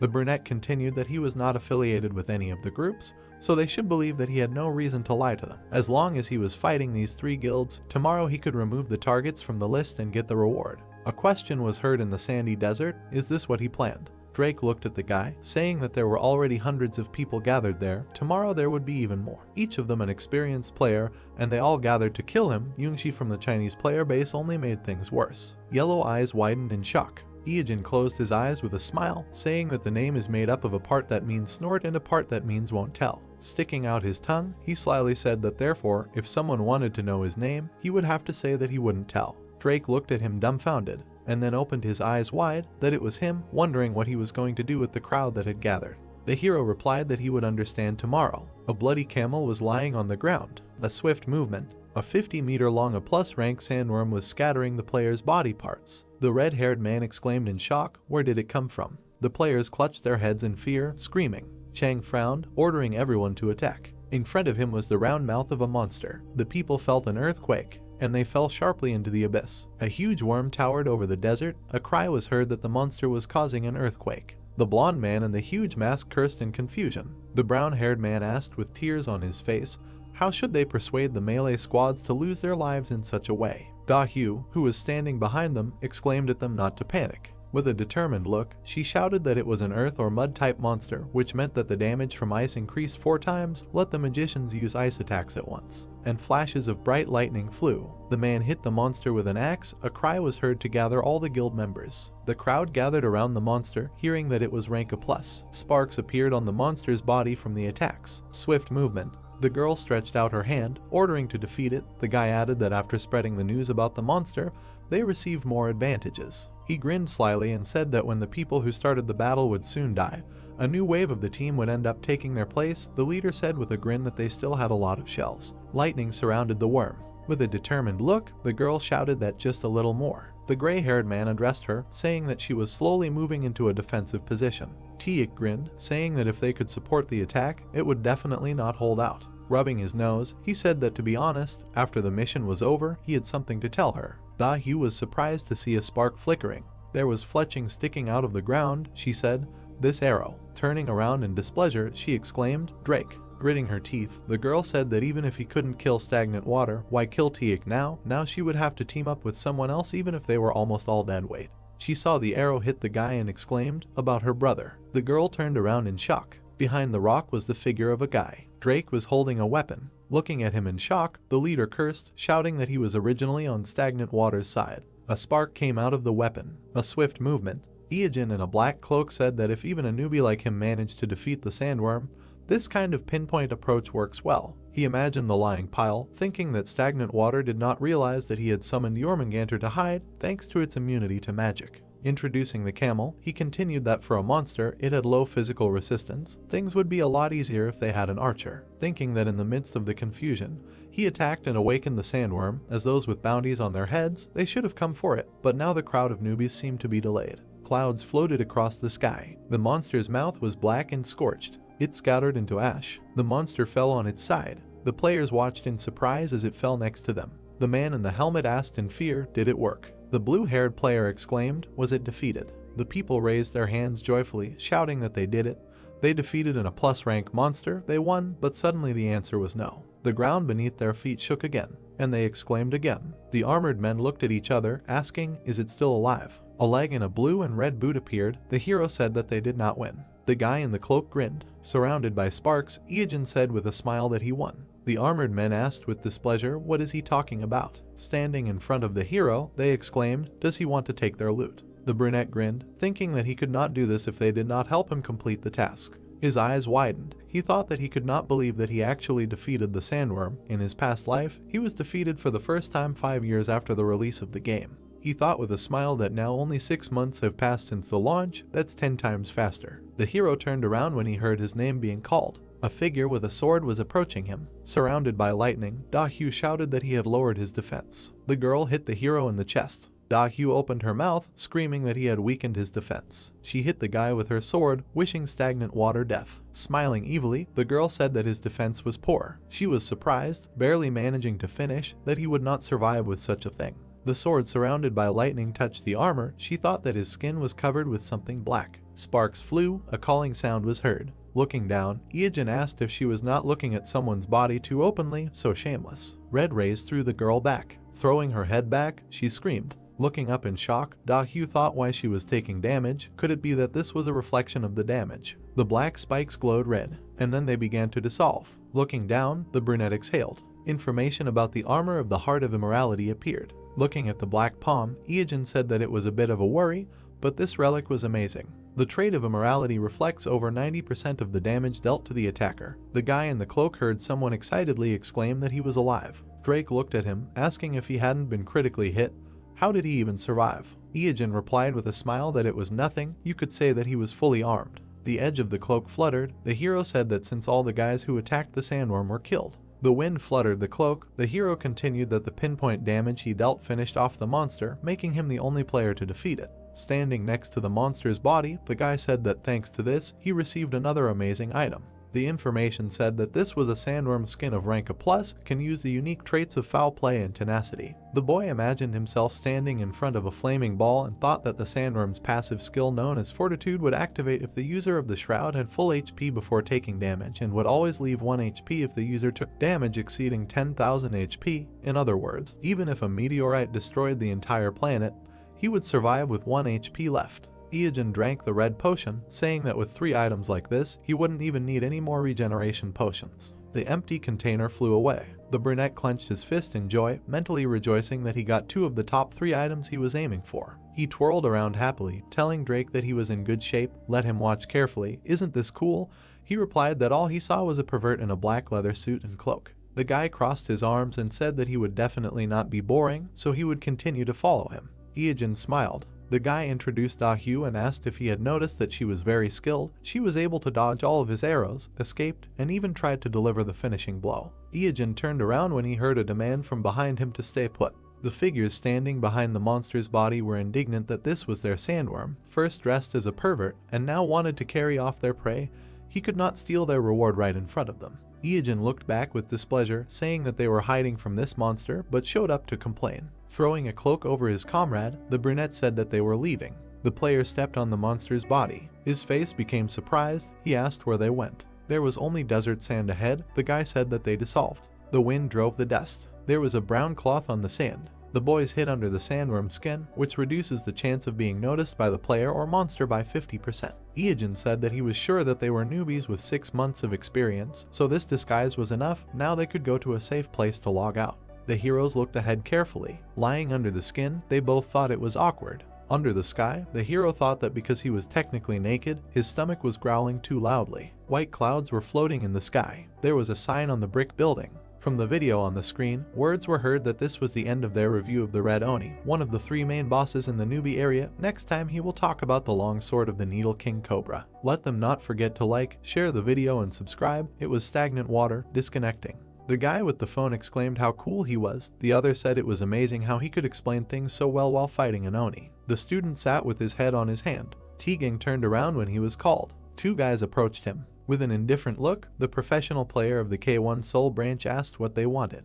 The blonde looked at him awkwardly. Standing next to him, he hesitantly said that it was nothing, just what they talked about last time. He wanted to know if he got them. His hand squeezed the handle of his backpack. As he walked away, Teagang said that if he meant the hunter's bandana and the bold armor, he already had them. He interrupted the thanks, saying that there was nothing to thank him for, just to get the money ready. The blonde standing behind him asked displeasedly why he was leaving. The class hour had not even started yet.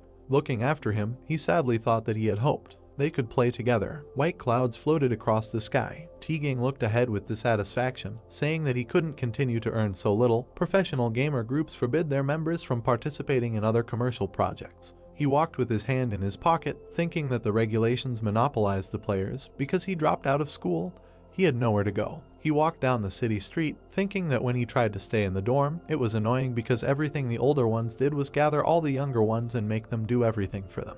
The house is empty because his parents work day and night to pay for his younger sister's treatment.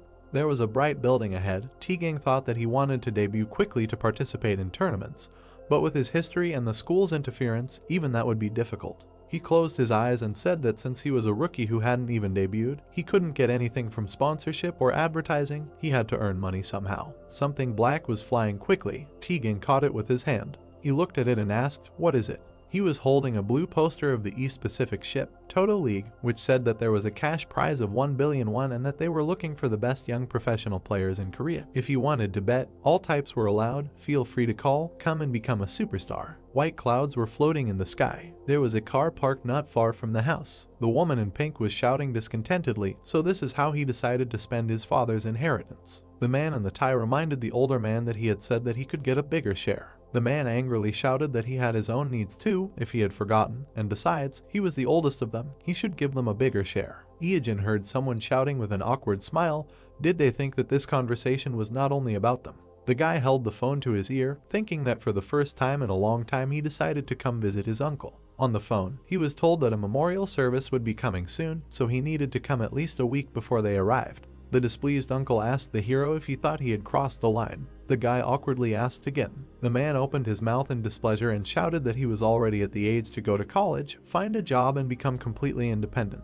He expected them to still pay the bills and fuss over him. The boys looked ahead in confusion as he ordered him to look at his cousins. They hadn't relied on their parents since they started going to school, and how good was he at school? The cousins chuckled a little. Spitting out saliva, the man yelled that no, he was just sitting there playing his stupid games, and now he sees the difference between him and those who have real jobs. Evasion let out a sigh, dejected, thinking that who knew he would make a speech to pretend that he was actually protecting him. The children held their phones. The man waved his hand, telling his brother that he was sure Evasion thought about such things, but he angrily replied that he didn't, and then said that they would return to their common problem. They needed to discuss it together. The indifferent brunette listened, that it was about his grandfather's inheritance. It shouldn't be a surprise, since they all knew that he was no longer with them. The boy smiled and asked how much he had left. He asked again in surprise when he heard the man put a 20 and 2 zeros next to it. The furious man, spitting, shouted that so much money was no joke. He was too inadequate to understand what it meant to have so much money. Evasion raised an eyebrow pitifully, thinking it was only 2,000. He hoped in vain. He wondered how they would react if they knew that he had earned 40 million in 3 months. The man held up the papers, saying that the paperwork seemed quite complicated in this case. The man with glasses heard him ask for permission to help. Evasion raised a finger and said that he would submit these documents to the district office and ask for a geographic survey and the issuance of documents for land distribution. It should not take long. The relative froze in dismay, and then pointed his finger in displeasure, shouting why he was butting into the adults' conversations. Evasion smiled sweetly and said that he just wanted to offer his help, but if they didn't want to involve him, that was fine. Sitting with his legs tucked under him, he continued that it seemed like the inheritance request hadn't come through from the local courts yet, so the whole process would take at least a week. If they went to the registry office later and got the registration number, the inheritance would get a new number. The cousins were displeased to hear that only after that would the inheritance registration process be transferred to them, but they would need to prepare the land transfer application and official seal in advance. They would also need to choose the right seal and a suitable representative to oversee the process. The bespectacled man smiled, saying that if they thought about it, they could really use his help. The brunette said with a smile that they would leave the inheritance worries to him. Evasion smiled. His uncle grinned darkly. The guy thought that he had learned all this in his past life after he had set him up. In the bluish space, words were heard that by the way about this. The guys surrounded the hero and asked what he was doing these days, since he should not go to college. The cousin with glasses smiled, saying that he was 21, so it was a little late, but perhaps if he started studying now, he could still take a place at a lower level. The second brunette said that he was older than him, he could tutor him if he did not know how to study. Evasion looked at them with displeasure, hearing that he should go to college at any cost. Then he turned his gaze. The children continued to look at their phones. The uncle shouted at them with displeasure that they were sitting in their phones all this time, as if glued to the screens. He smiled nastily, saying that perhaps they wanted to end up like their elder Evasion. Arching his eyebrows, the brunette thought that he had already started on the children. He knew how much pressure they would be under from their parents. He imagined a boy studying, being told that his brothers had become doctors and lawyers. Do they think it's enough for them to work all night? A girl wiped away tears, hearing that they should be doctors or lawyers like their brothers. Their parents, spitting, said that it was for their own good. The brother with glasses smiled. The hero thought that 15 years later, the older brother, a paid medical practitioner, caused a major medical scandal and became an alcoholic after leaving the hospital. Remembering the brunette looking down, the hero thought that the younger brother, who became a lawyer, saw his business fail and got divorced thanks to his trademark arrogance. In the end, they used up all of his uncle's severance pay and pension fund and tried to encroach on his property as well. Clenching his fist, Evasion thought resolutely that he would not return to his old life and would not allow this to happen. The uncle turned around with displeasure, asking who was there. Hadn't everyone arrived? Throwing open the door, he yelled, "Who is this guy who parks so loudly in front of someone else's house? If they want to park, can they do it somewhere else?" Opening his mouth, he saw the truck, asking which house did they even come to. Evasion, who appeared behind him, smiled and apologized for that. With a sweet smile, he said that in fact, it was to him. A shout was heard to the dear customer that his order had arrived. The headlights of a car appeared. In the cabin of the truck was a luxury car. The cousins' mouths opened in shock, exclaiming that it was a Morse Crocodile L3021. The children stared ahead in admiration, saying how cool it was. Evasion signed for the delivery man, saying that this was an inimitable service. The delivery man said that delivery was a service that was included in the order. The door of the blue car opened. Holding his jacket in his hand, the boy said that they had discussed the main things about the inheritance, so if there were any other problems, they should contact him. He had important things to do, so he left. His relatives watched him get into the car with their mouths open. The uncle looked extremely surprised. The sky was clear. Opening his mouth in displeasure, he shouted that they were looking at their phones again. How many times had he told them to study? Frowning, he continued, unless they wanted to become like Evasion. Then his eyes widened in shock. Holding the phone, the boy said that they wanted to be cool like him. A video was open on the phone screen, and words about likes, subscriptions, and that stagnant water was with them could be heard. Rapid movement. The car moved forward quickly. The boy said that it was really a waste of time. He tried to give them a chance. With a smile, sitting behind the wheel, he continued that in any case, the moment had come, the big event that everyone had been waiting for. On the seat was a crumpled poster. In South Atlantic, the Amazon, a red beam was rising from the device. Words were heard that the Asian Toto League was finally starting. The man spread his arms, saying that he thanked everyone for joining them today, whose decisive victory would bring the player a huge prize of 1 billion won. The girls had masks with ears on their faces. Words were heard that today's match had already begun. This was the first duel in honor of the opening of the event. A long-haired man in armor stood in a confident pose. Words were heard that their first player was a private league participant with impressive skills and past experience defeating opponents in this tournament, number 48 PK Joe. The man smiled widely. The guy was warming up his hand. Words were heard that on the other side was a newcomer to the event, number 9 Machios. The guy looked forward with determination. The words were heard that this was the first duel in honor of the opening of the event. The brunette grinned predatory. The host continued, number 9 Machios against number 48 PK Joe. The participants stood opposite each other. The audience chanted PK Joe's name. Someone asked, who is the second? In the stands there were blue figures of temporary avatars to hide the identity of the participant. A question was heard, didn't they hear that he had a Korean accent when he spoke earlier? Another exclaimed that there was no way he would bet on Korea. Japan would definitely not lose. This was probably a child with a fake avatar created to bypass the law on the closure. In the orange glow, the order was heard to get ready and begin. PK Joe with a predatory smile pulled out a sword, saying that everything will be over in an instant. A quick move, a quick draw. A powerful energy crumpled his face. The guy standing opposite attacked. The fingers were clenched into a fist.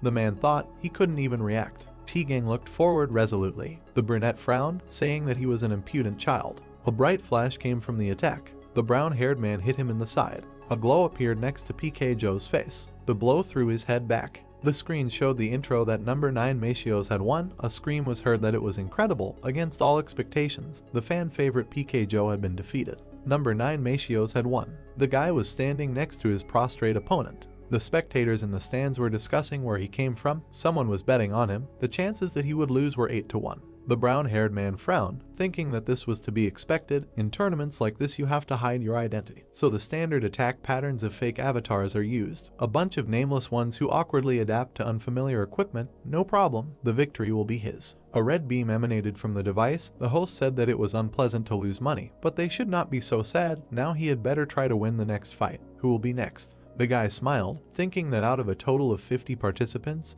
25 survived, another 12 people were eliminated, then only 7 remained. Being part of 3 participants who are claiming the prize money, he needs to win 3 more times. The host with a mustache exclaimed that the atmosphere is heating up. The next confrontation will begin soon. The bet number 9 Machios appeared on the screen against number 21 Stagnant Water in Korean writing.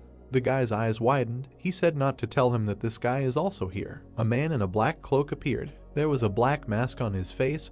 He heard the words, stagnant water, is it really him? Blue Eyes looked forward. Frowning slightly, T-Gang thought it was an imposter. Standing in front of the guy in the mask, he thought that this shorty was clearly not 2 meters tall compared to their last meeting in the dungeon. His height had changed by at least 20 centimeters. It was impossible to grow like that, even if he ate well. The man in the white mask told him to start. A cry of the beginning was heard against the orange background. The player was clutching a spear in his hand. An eye flashed in the slit of the mask. The guy said, "Come closer." None of his blows would reach the target. The brown-haired man continued to stand, and then he grinned. Stagnant Water was surprised by the rapid movement. Machios was quickly approaching him. Flashes appeared from the blows. The guy clenched his fists. Then he attacked under the knee. The brunette in the mask made a dissatisfied sound. A red beam appeared from the attack. The hand was clutching the blade of the hedgehog needle from the dungeon. Looking at this, the blue-eyed guy thought that he was a melee player, but chose the style of this. Probably he has low HP. The masked guy's cloak was fluttering. The hero thought that he had an advantage in a large reserve of HP. That's why he should develop melee skills. Not to mention that this guy's speed is much lower than the real one. He dared to pretend to be naked in front of him. Clenching his fist, T-Gang thought that he asked for it himself. Resolutely knitting his eyebrows, he offered to dance. The stone on his forged glove of rank C+ glowed. An orange haze surrounded the enemy. The masked guy cursed that he had become even faster. The fist was surrounded by bright swirls. The glow was getting brighter. Clenching his fists, the guy appeared on fire. The avatars in the stands were discussing that this guy was a professional player. These were fire fists, amazing. The round stone on the glove was shining. The guy thought about a full charge. Flames were coming from his fingers. Gritting his teeth, T-Gang thought that this was the attack he was waiting for. Let him receive it. A vein bulged on the brunette's neck. People were discussing that stagnant water was so weak, he came here for 2 rounds. The brown-haired man's eyes became amazed. He remembered scenes from the past, a dark figure, a guy in a cloak, flying debris, the brunette's rapid attacks, flying bright sparks, the way he frowned forward, and how Evasion showed him 2 fingers and cursed in his mind. Flashes appeared in the fire. The man in the cloak slid back. Clenching his fist, T-Gang thought that the one who could beat him in a one-on-one duel, which he thought was impossible, the one who could complete dungeon raids on his own and succeed where professional players failed. He looked forward resolutely, thinking that he was missing even a part of his aura, and demanded to reveal his real face. The face of a dissatisfied man appeared. The spectators asked, "How is this possible?" The avatars in the stands were discussing the Lord of Western Chukos. He is a professional player who ranks 3rd in China, 6th in Asia Coast. The man chuckled, and then cursed. There was a white pattern on the round shield. He said that he was tired of hiding his style. Sparks flew from the tip. The man continued that in a situation like this, it would be pointless to give up on victory, right? He would get the prize money, but the bettors would cut him out. T-Gang looked forward resolutely. The man in the golden armor told him to come here now. This time it would be different. T-Gang clenched his fist. A bright flash appeared near the armor. Kos only chuckled. Smiling, he asked, decided to tickle him. Didn't he tell him that this time it was serious? Sparks flew. The attack left a bright trace. Covering himself with his hand, the brown-haired man thought that he was too strong. If he really hit, then the end is near. Looking ahead sullenly, he thought that, in addition, despite his size, he was too fast. First he should create distance. The guy took a step back. Kos smiled wider and said that he was scared. Let him come closer. He does not bite. As if raising his sword, he exclaimed that he would show him the power of the Great China. Bright rays crashed. The guy froze, thinking that this was a long-range attack. He frowned at the flash. He jumped aside from the rising beams. The hero gritted his teeth, and was surprised when the man appeared behind him. T-Gang shifted his gaze. Kos hit him from top to bottom. Dust rose from the beam. Sparks flew in all directions. The brown-haired man held the sword with his hands. With a wide smile, the brunette said that it looked like his HP was already running out. What would he do next? The armor on his hands cracked. A demand was heard to answer what he would do next. The hero gritted his teeth. He closed his eyes and said stop. He gives up. The screen showed the inscription that number 21 won. Words were heard in the blue glow. Who could have thought that the ruler of the West Coast himself would be here? They saw the expression on the guy from Korea's face when he gave up. But we need to go back to the question, what is a professional player with a 6-figure salary doing here? The man in armor said that this Korean does not have an ounce of courage. The avatars in the stands heard that the next opponent would be the contestant number 3. Who is it? He hadn't seen him before, and besides, he barely got out of the nameless group. Then he should definitely bet on number 21. There was no one in this league who could defeat Kos. The guy walked away. As he walked forward, he thought that this was a waste of time. The Lord of the West Coast was impressive. The hero remembered the flashy attack and thought that close combat using an overwhelming amount of physical attacks and net speed. He remembered how the man raised his sword and thought that even his attempt to pretend to be stagnant water was only successful because he was confident in his fighting style, using an evasion that was completely opposite to his own. I wonder who would win if he faced the real stagnant water. Closing his eyes, T-Gang thought that he couldn't earn a penny this time. It was a shame. He thought he should take this as a learning experience. The guy opened his eyes when he heard someone greet him. There was a powerful armor on his arm. A man in red armor stood in front. There was a red mask on his face. Frowning, T-Gang thought, who is this? Does he know him? As he passed by, the man said that he was curious about something. The guy turned around, looking at him, and heard what was said before. Stopping behind, the player continued that it would have been the end for him if he had hit him in the stomach. But why did he continue to attack him in the chin? Why did he make such a mistake at such an important time? The brown-haired man's eyes widened in surprise. He thought about this guy. How is he? Thoughts flashed through his mind that perhaps stagnant water is not that strong. The guy clenched his teeth in displeasure. Then he turned around and said that he didn't know what he was talking about and why did he care about his fight. He opened his eyes when he was asked to let him say one thing.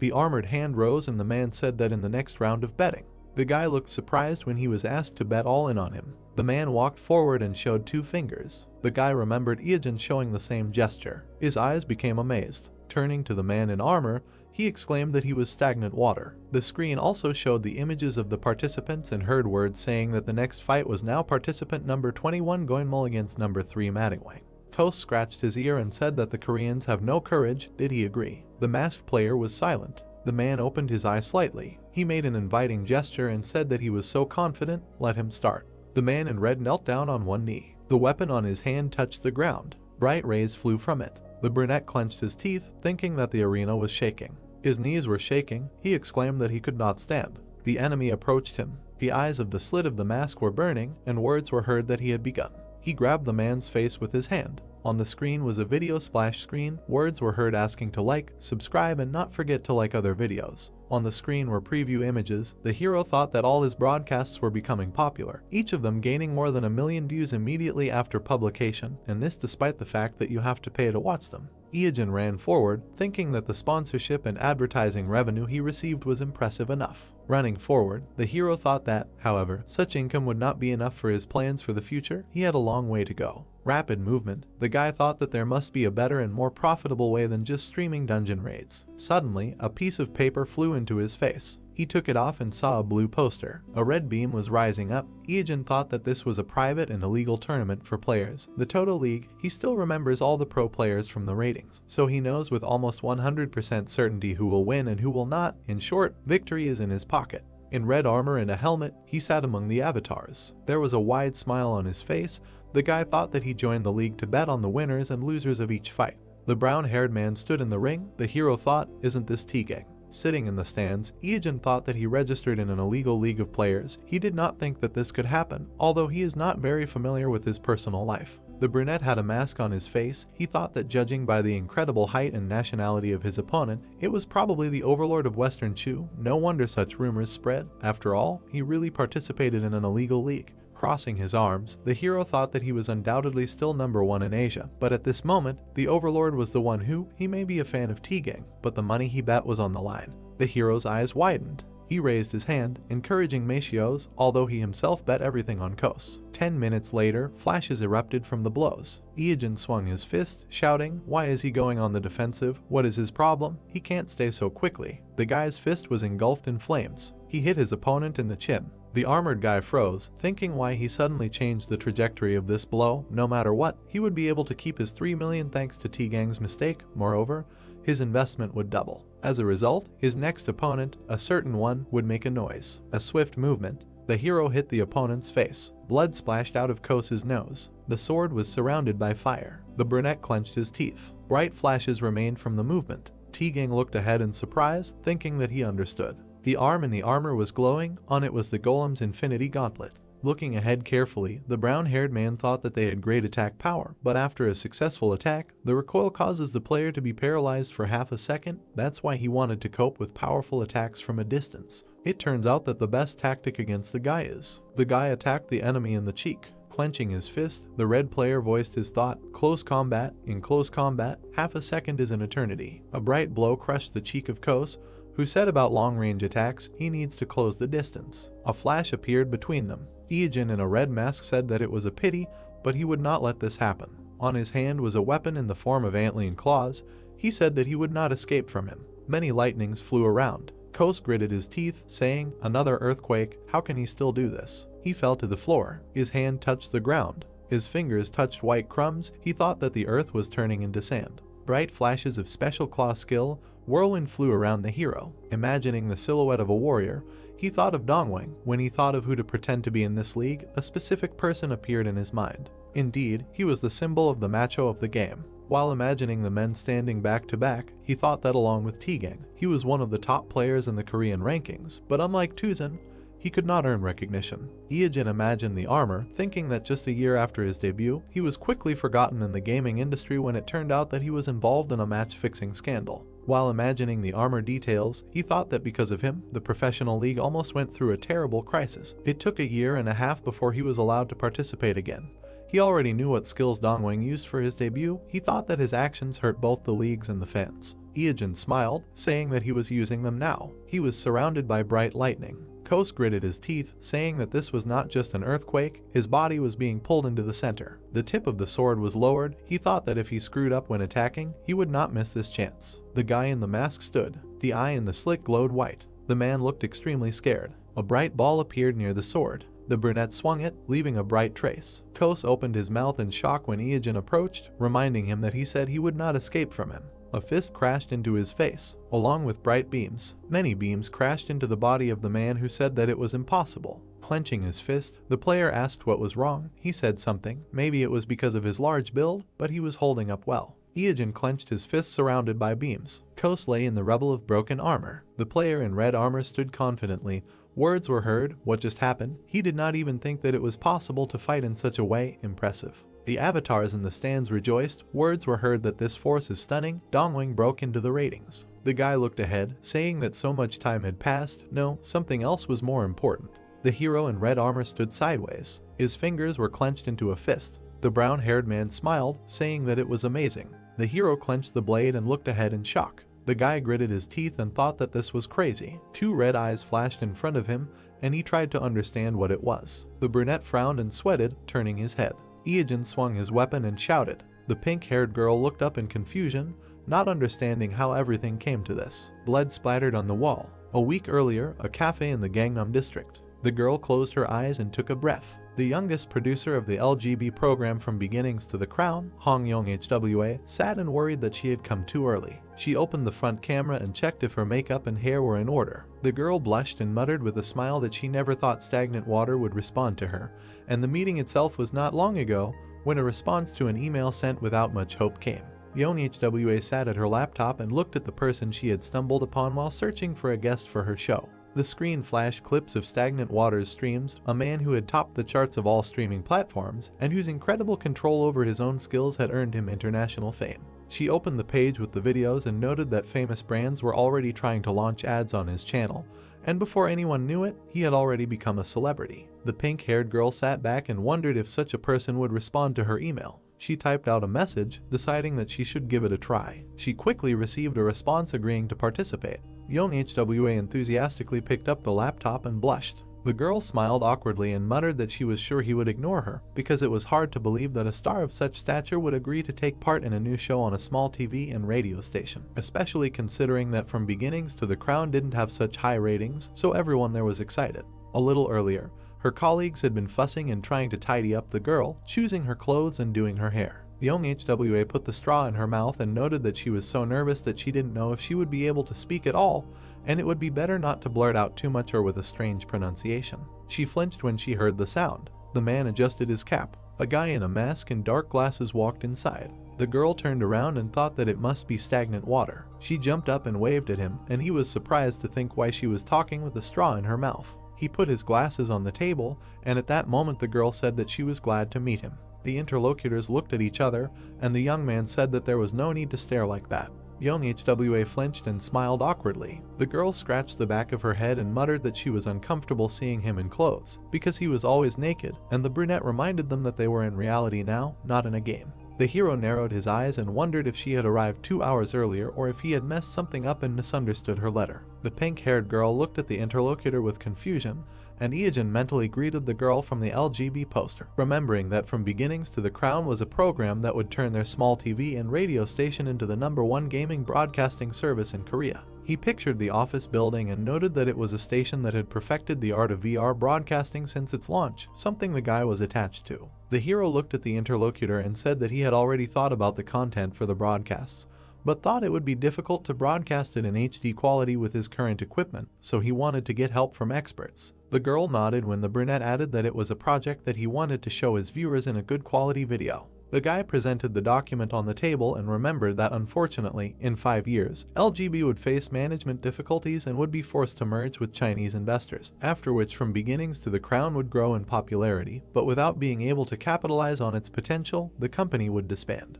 Young HWA looked at the man with a smile and said that their CEO was a big fan of his and he wanted to meet him, but the guy retorted that the boss would have come by then, to which the girl said that she was not exaggerating.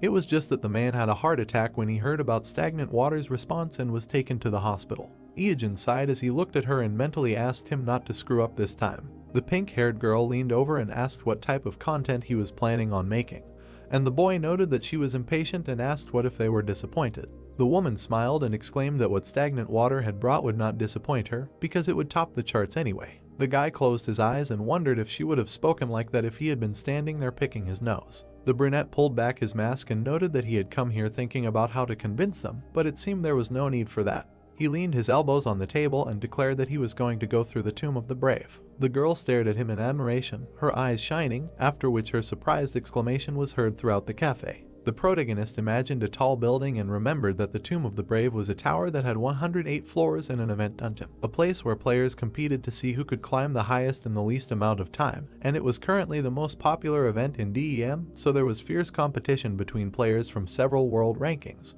The other visitors turned around questioningly when the girl exclaimed that stagnant water would challenge the Tomb of the Brave. She jumped up and said that the current first place in the rankings was held by a raid conducted by an alliance of France, the United States, and Korea, but they had only reached the 45th floor, and the record was set 6 months after DEM opened, but no one had been able to beat it even after another 4 months. Evasion stared at her in surprise and mentally noted that she was very talkative when it came to the game. Young HWA smiled with anticipation and said that it would definitely be great content, and if it was him, he would be able to reach the 46th floor of hell, and no matter what others said, he was the unofficial #1 in Korea. The brunette smiled and thought that if this broadcast was successful, LGB would have a chance to go viral, but wasn't she being too confident? The guy smirked and remembered that he had another reason, and the girl kept shouting that stagnant water would definitely be able to do it, and the hero and the waiter asked her to calm down. 1 week later, the sky was covered with clouds. The hero was standing in front of the Tomb of the Brave. The guy looked ahead and asked if the broadcast was going on now. He turned to the blue light, the camera in support mode, and young HWA replied that she couldn't go on air right away. The girl was sitting at her laptop with headphones on and was saying that after recording the video in HD format, she needed to do the timing and write subtitles, and also edit the frames, so there was a lot of work. The tower was hidden behind the clouds. It was an event dungeon created in the likeness of the 108 earthly filths, and the participants needed to defeat the monsters that multiply on each floor. The hero mentally divided the tower into several levels of difficulty and thought that the ranks of the monsters increased depending on the floor. His body began to be covered with black energy, and the guy noted that even after 15 years, this place had not been completely cleared. He smiled and thought that the last thing he remembered from the future was the news that the 106th floor had been cleared, and 10 months had already passed since the launch of the game. At the moment, the record is still the 45th floor. Evasion frowned and decided that it would be nice to break records, but he was not interested in advancing in ranks. The brunette smiled and reminded himself that his real goal was to find a clue to obtain the last of the 3 artifacts. The hero grinned and exclaimed that he hated standing still and asked the girl to watch and enjoy how he would break all the records, and young HWA happily supported his mood.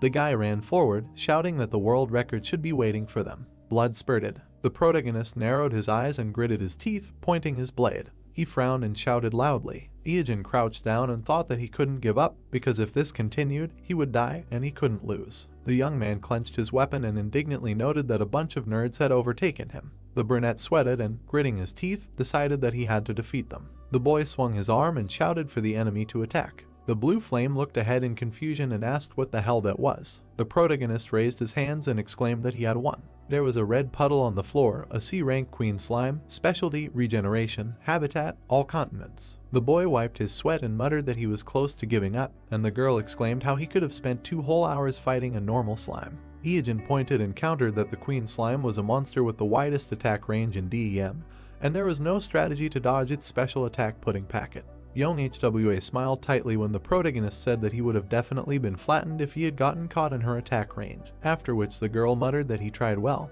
but the protagonist thought that he had wasted too much time on the first floor. The brunette moved forward, saying that it should be easier from now on since they defeated a relatively cunning monster. Then the monsters followed one after another, but the hero won until he received a notification that he had ascended to the 46th floor of the Tomb of the Brave. The guy stood in front of a huge creature. Young HWA looked at her companion in shock and exclaimed that he had passed from the 2nd to the 46th floor without damage. The black monster opened its mouth. It was a B+ rank Kaidamaru, with the features of giant, demon, stealthy, earthquake, hybrid. Its habitat is the burning rotting lands and the kingdom of giants, and its size is 45 meters. The hero grinned and muttered that he hadn't seen him for a long time. The guy looked at the enemy and noted that he did not expect this guy to appear here, which was an unexpected bonus, and offered him a dance. The monster broke 2 columns in front of him. The brunette bit his finger until it bled and frowned. The young man waved his hand, brushing away the blood, because one of the basilisk's features is poison, and it poisons the blood of the one you aim at.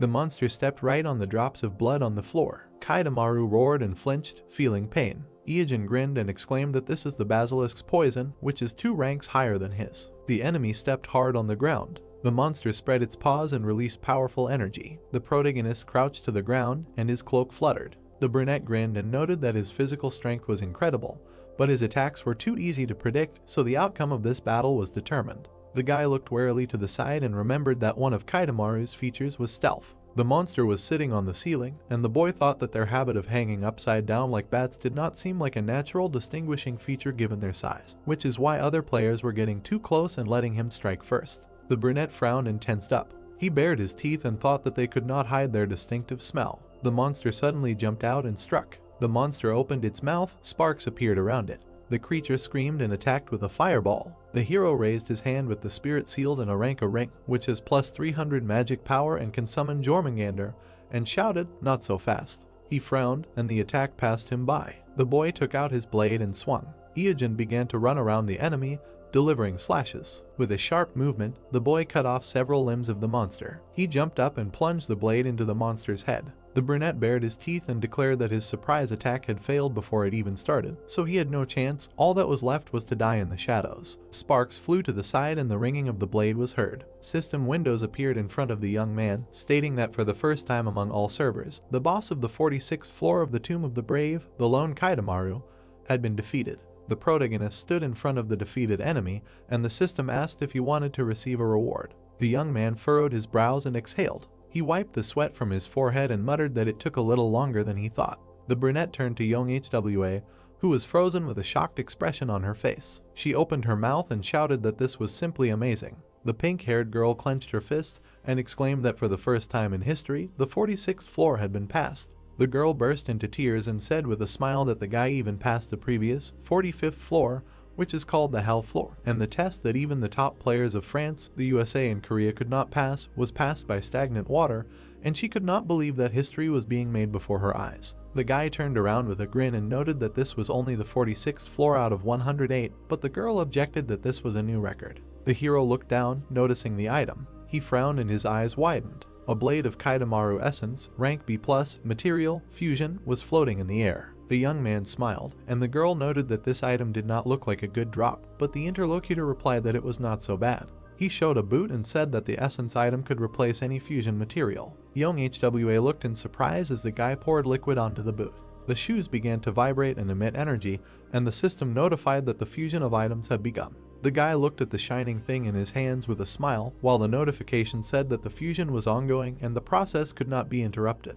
The blue light smiled, and the girl exclaimed that she did not know such a possibility existed, and this was the first time she saw the fusion of items. Evasion grinned and clarified that with this, the stream ratings are guaranteed to be high. Young HWA happily raised her hands and shouted that the world's first clearing of the 46th floor and fusion of items went to them.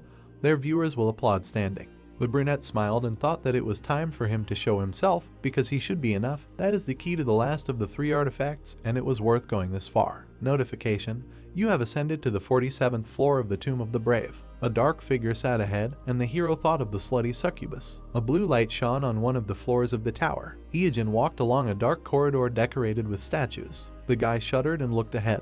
He jerked back, dodging the attack in time. The young man looked at the mark on the floor, and young HWA exclaimed that she could not believe that he dodged. The brunette looked up and mentally noted that he must have been waiting for her to come. He sweated and smiled. A black wing appeared. A girl with a scythe, a slutty succubus, was hovering in front of him. The brunette stuck out her tongue and narrowed her eyes. The blue light glanced at her, and her partner noted that this boss was just a beauty, but looked weaker than the previous ones. The hero frowned and replied that he would go. The enemy swung her scythe and smiled. The guy dodged the attacks cutting through the air and thought that she had a special feature, duality. The brunette sweated and widened his eyes, remembering that such monsters are divided into 2 types, those who attack with physical force, and those who use magic, and once you choose one, it cannot be changed back, and the guy chose a demon with a physical attack. The player clenched his teeth and dodged, cursing, because he thought that if it were magic, then most attacks could be neutralized by Jormungandr. The guy sweated, noticing that the blow landed right next to him. Explosions were heard throughout the corridor, and the young man noted that this was not bad. The columns and ceiling were covered in cuts. Evasion frowned and noted that the speed was high, and it was difficult to avoid due to shock waves, but the longer you delay, the worse. The brunette grinned, and the guy thought that there was one dangerous way, but either all or nothing. He turned around and clenched his fists, realizing that even if everything went smoothly, he didn't know if he would win. The succubus furrowed her brows and looked at her opponent questioningly. The guy used the skin of a sandworm, and a bright light began to emanate from him. The brunette frowned and clenched his teeth from the tension. A black paw, depravity, appeared from the hero's body. The succubus quickly appeared next to the young man, and he flinched. She struck with a quick movement. The hero jumped back and exhaled. Evasion crouched to the ground, and young HWA said that she didn't know what he did, but it seemed that the attack did not work.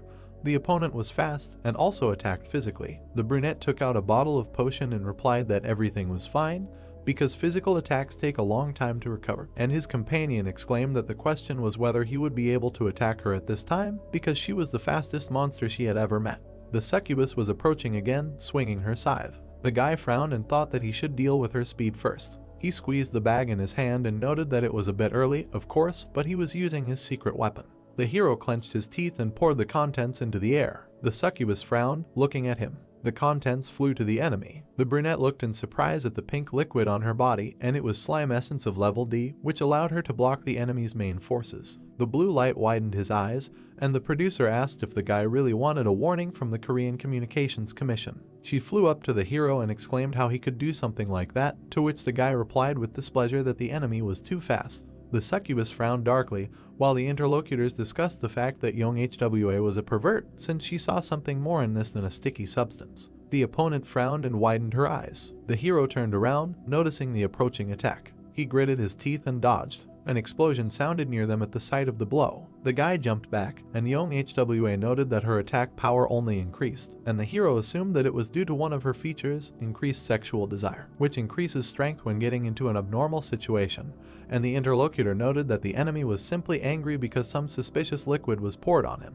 Evasion dodged another blow and noted that the speed decreased, hoping that this thing would buy him time. The guy widened his eyes, watching as the succubus launched another attack. A system window appeared, fusion of items completed. The hero smiled and noted that it was just in time. He turned around and frowned. The opponent looked at him questioningly. The brunette stepped forward in new boots made of Kaitamaru leather, rank A, fire attack plus 1000, speed plus 70, lava run ability. Evasion grinned and ran forward. The girl frowned and swung her scythe, and the hero thought that the advantage of fusion items was that you could create an item one tier higher. He kicked the enemy and noted that the special feature of Kaitamaru leather boots was lava run. Light appeared from his boots, because wherever he put his foot, everything would be on fire. A bright flash appeared ahead. The protagonist swung and delivered a flame kick, throwing the succubus back, and noted that this was energy that would turn everything within a 10-meter radius into lava from just one step. The ground began to melt, but the guy was focused only on the succubus's body. There was a footprint of a figure imprinted among the rubble,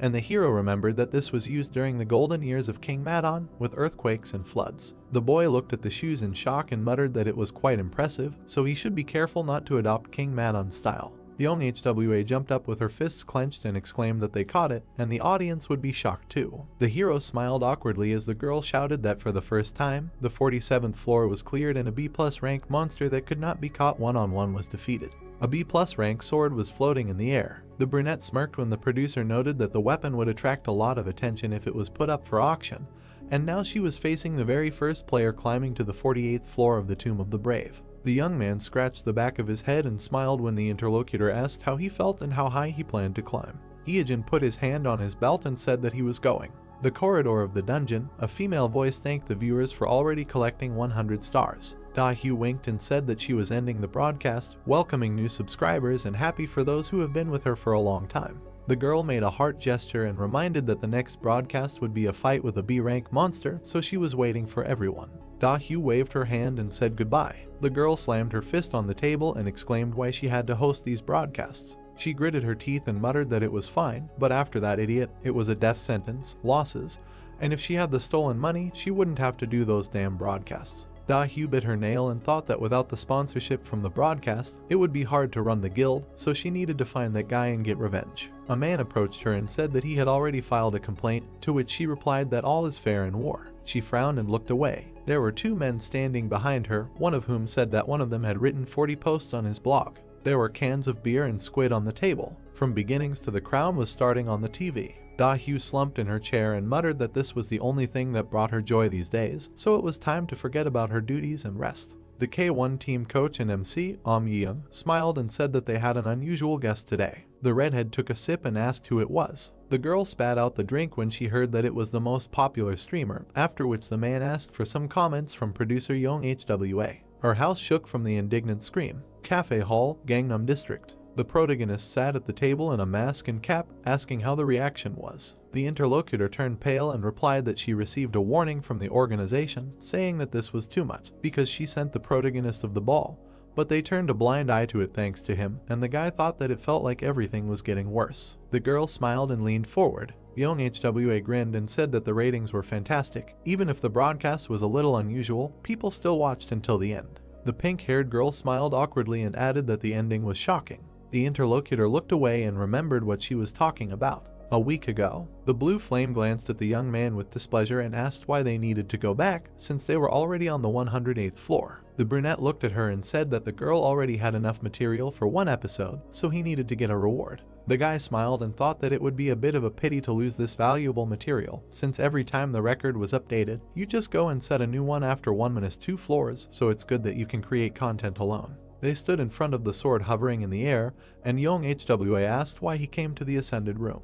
The blade was glowing, and the girl remembered that it was the sword he received after the B-rank battle. The flame smiled, and the producer guessed that the guy wanted to strengthen it, and then the price for it would be simply cosmic. The hero grinned and muttered that this was, of course, true. He threw the crystal into the compartment. They watched the light coming from the weapon, after which a notification appeared stating that the enhancement was successful, and a +1 sword was created. There was another flash in the air, and a new notification, the enhancement was successful, a +2 sword was created, and then a +3 sword. The blade sparkled, radiating energy, and Young HWA enthusiastically noted that this was already the 3rd level. The blue light turned to the young man and asked if the stats had become even cooler. She froze when she heard that the enhancement was successful, and a +4 sword was created, and then a +5 sword. When the system notified about the 6th level, the producer silently widened her eyes. Young HWA flew to the hero after the sword reached the 7th level and asked if that was not enough. The brunette silently threw another crystal into the compartment.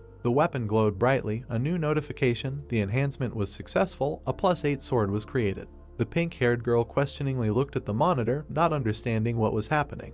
The blade was emitting red energy, and its level had increased to 9th. The girl was sweating, trying to understand how this was even possible, because the situation was changing so quickly that she did not know how to react. The protagonist looked at another crystal, and the interlocutor exclaimed that maybe it was time to put the stone back in place because it was too dangerous. The brunette stared intently ahead. Memories from the past flashed through his head, full of disappointment and tears. He grinned. Young HWA looked at the guy who was squeezing the stone in his hand and asked if he had calmed down and was glad that he had strengthened 9 times in a row. The girl raised her hands and congratulated him with a smile on his B-rank weapon with a level 9 strengthening.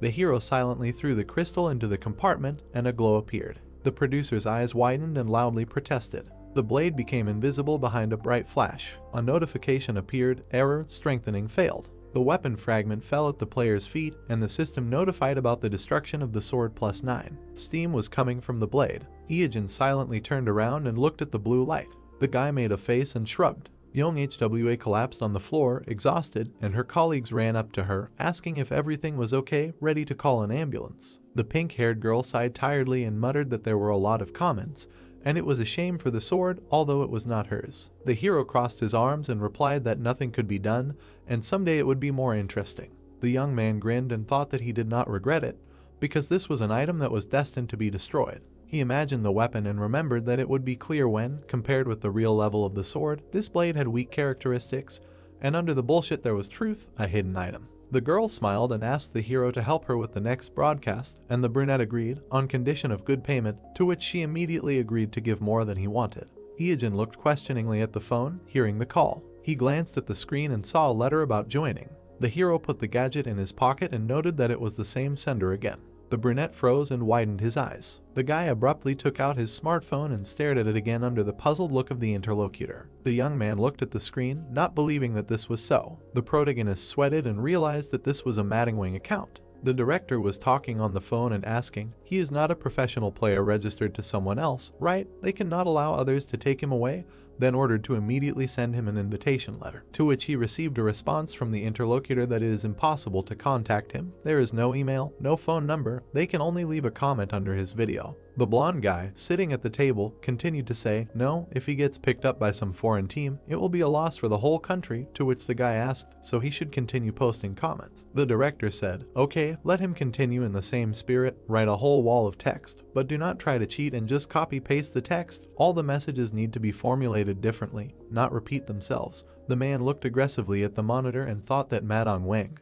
This guy meets all the requirements of a professional player. The macho and berserker styles are different in that they crush the enemy with the onslaught of pure force. Then he continued the thought that for someone seasoned in the Shadow League, he has crazy skills and control, not to mention his unique sense of combat. Fans will have no choice but to bite. This is the perfect formula for box office success. The brunette stood behind the main guy and asked that this Madong Wang, judging by the rumors, is very good. Yes. Gray-eyed turned around and asked back if he hadn't watched the video he sent him. Lim Joseph smiled and replied that he didn't watch the videos from the illegal Toto League. He then spread his arms when the director looked at him in surprise and continued to say that he heard that he had defeated the Western Chu Lord. But anyway, this loser's skills had only gotten worse after participating in illegal leagues for so long, even he could have won hundreds of times. He then looked at the man who was staring at the computer and asked if anyone who had a taste of the underground's prize money would also want to come out and play by their rules. Even the salary they offer to professional teams is just a pittance compared to what he can get competing illegally. To which he replied that all the illegal leagues are now being shut down, the country is putting pressure on them as they speak, so all the players have no choice but to say goodbye to these shady deals.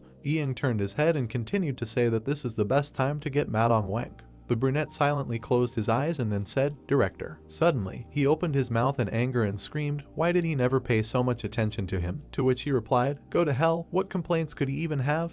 The guy replied that he had a lot of complaints about his salary. The blonde responded by looking at the monitor when a notification came. Then he asked in surprise, what is this, spam again? To which the guy frowned and said that this needs to stop, really. Suddenly, he fell silent and looked questioningly at the computer. The gray-eyed man approached the director and called out to him. He was unconscious when the guy shouted that he fainted. Trying to bring the man to his senses, he asked what happened and told the director to come to his senses. On the screen hung a message from Madong Wang. In it he was asking about his salary. The protagonist narrated that after participating in the illegal league, he created a backup account named Madong Wang to upload video material from his PC.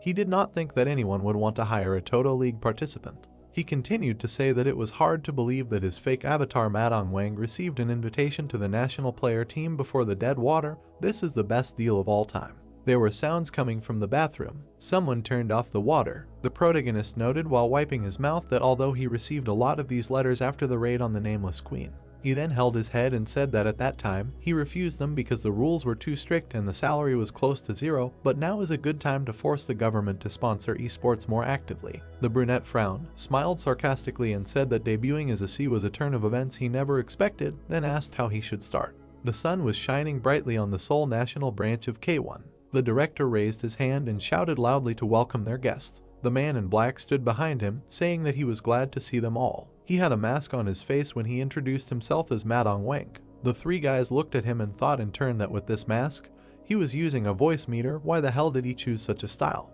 The brunette looked at him seriously and said that they were glad to meet him, and then asked, but why in this mask? The protagonist answered indifferently, because of the burned scars. Then Joseph came closer to the guy and asked, and why the hell he was late for more than 2 hours, wasn't the meeting at 5:30? When the director intervened in their conversation, put out his hand and said that it was just because of the rain and traffic, this gentleman is not to blame. The brunette got angry and yelled at the blonde why he was using formal language if he was going to be part of their team, to which he replied that he hadn't signed the contract yet. Then asked what that idiot was whining about, to which he replied that it was because thanks to that idiot, he missed training. Looking at the men's quarrel, the protagonist thought, how nostalgic. He remembers that these two would bicker even in public. Under his mask, he hid a smile as he continued the thought that there was such chemistry between them. It was nice to see it up close. He was getting sentimental. Then he clenched his fist and thought that now he needed to maintain his arrogant image. He didn't want to fail, he needed to put pressure on them. The director and the brunette looked back in surprise when the guy asked who told him that he was needed here. The observers were shocked. Then the gray-eyed man grinned and asked what he said. The protagonist repeated his question and added that if he wanted to see him right away, he should have come to him himself, then asked why he was angry if he was the idiot who decided to wait.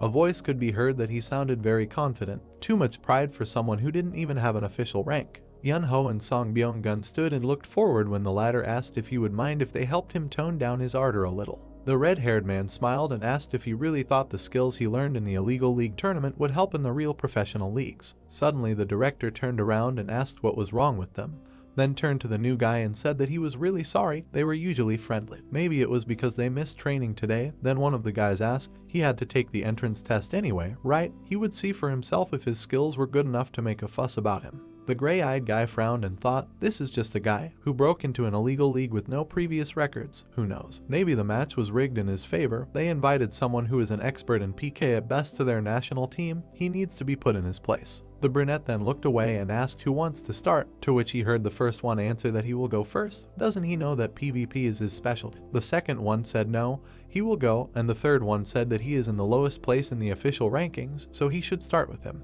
The guy looked at them and said, no, before them, the second row should get their chance. Then he looked at the blue-eyed man and asked why not give the understudy a chance. The understudy looked at the protagonist seriously. Then, without looking away, he said, no, he already had one. The gray-eyed man narrowed his eyes and said that this was low, and then asked why he retreated after saying that they couldn't go first. He thought he would have more courage after returning from the army, but apparently he was wrong. The brunette closed his eyes and said, that's enough, it's fair to start with those who are lower in level so the understudy can continue. Suddenly, the gray-eyed man looked up when he heard, no need. The man in black kept his hands in his pockets and said that he didn't have time to sweep the floor with everyone individually. When everyone looked at him, he continued saying that this was only annoying, after which he suggested ending this match, all 4 against 1. A voice was heard in the desert, telling Madong Wang that the entrance test was a one-on-one match. They couldn't break this rule even for him. The muscular guy opened his mouth and told the director that it was about their rankings. He should let them figure it out for themselves this time. Many guys looked forward when someone asked a question. Well then, should they go and see how good he was? The man held a mask in his hands. Then he put it on and he had the ability to use the serial killer feature. The notification said that the user's karma value is applied instead of the death count. After putting on the mask, the attack power will increase proportionally to the total number of kills. The attack power increases by 1 for each kill. The kill counter will only be applied to the player's active avatar. With the mask, the hero turned into a strong player. Song Byung-gun looked forward with a smirk and asked the guys, fighting 4-on-1, isn't it too much? Yunho smiled and replied that the director's position should also be considered. If he was punished too much, it would be awkward to face him later. The protagonist turned his attention to Yun-seok and said that he could be a healer, but he has more than enough agility and attack power to defend himself, plus he is probably armed with a powerful sword that is currently hidden. He then talked about Joseph, who can both attack and defend with 2 shields at the same time. Thanks to his absurdly high HP, the title of Poker Face, and the famous bullish charge, he received the additional nickname of Overlord. The protagonist in the player's body looked forward and said that this lineup is definitely dazzling. What can a noob who does not even have a rank do against number 1, 5, 7, and 9 at once, not to mention he is alone? The guy then smiled and asked if this is what they think. Right. People were watching the game from the observation room. The director gritted his teeth and said that these guys, how much he wanted to team up against him. The brunette looked at T-Gang and asked him why he refused to fight. With his skills, he should definitely try, it was a good opportunity. The guy opened his mouth and answered because he didn't want to which the brunette said that this was enough reason. The protagonist was a very large-scale player. A voice was heard that he would go first when the guy called Yun-seok. The blue-eyed man smiled and said that his teammate's status was higher, he was the youngest, so he would take care of it. Byung-gun got angry and said, this guy, is he serious? To which Yunho replied, let him.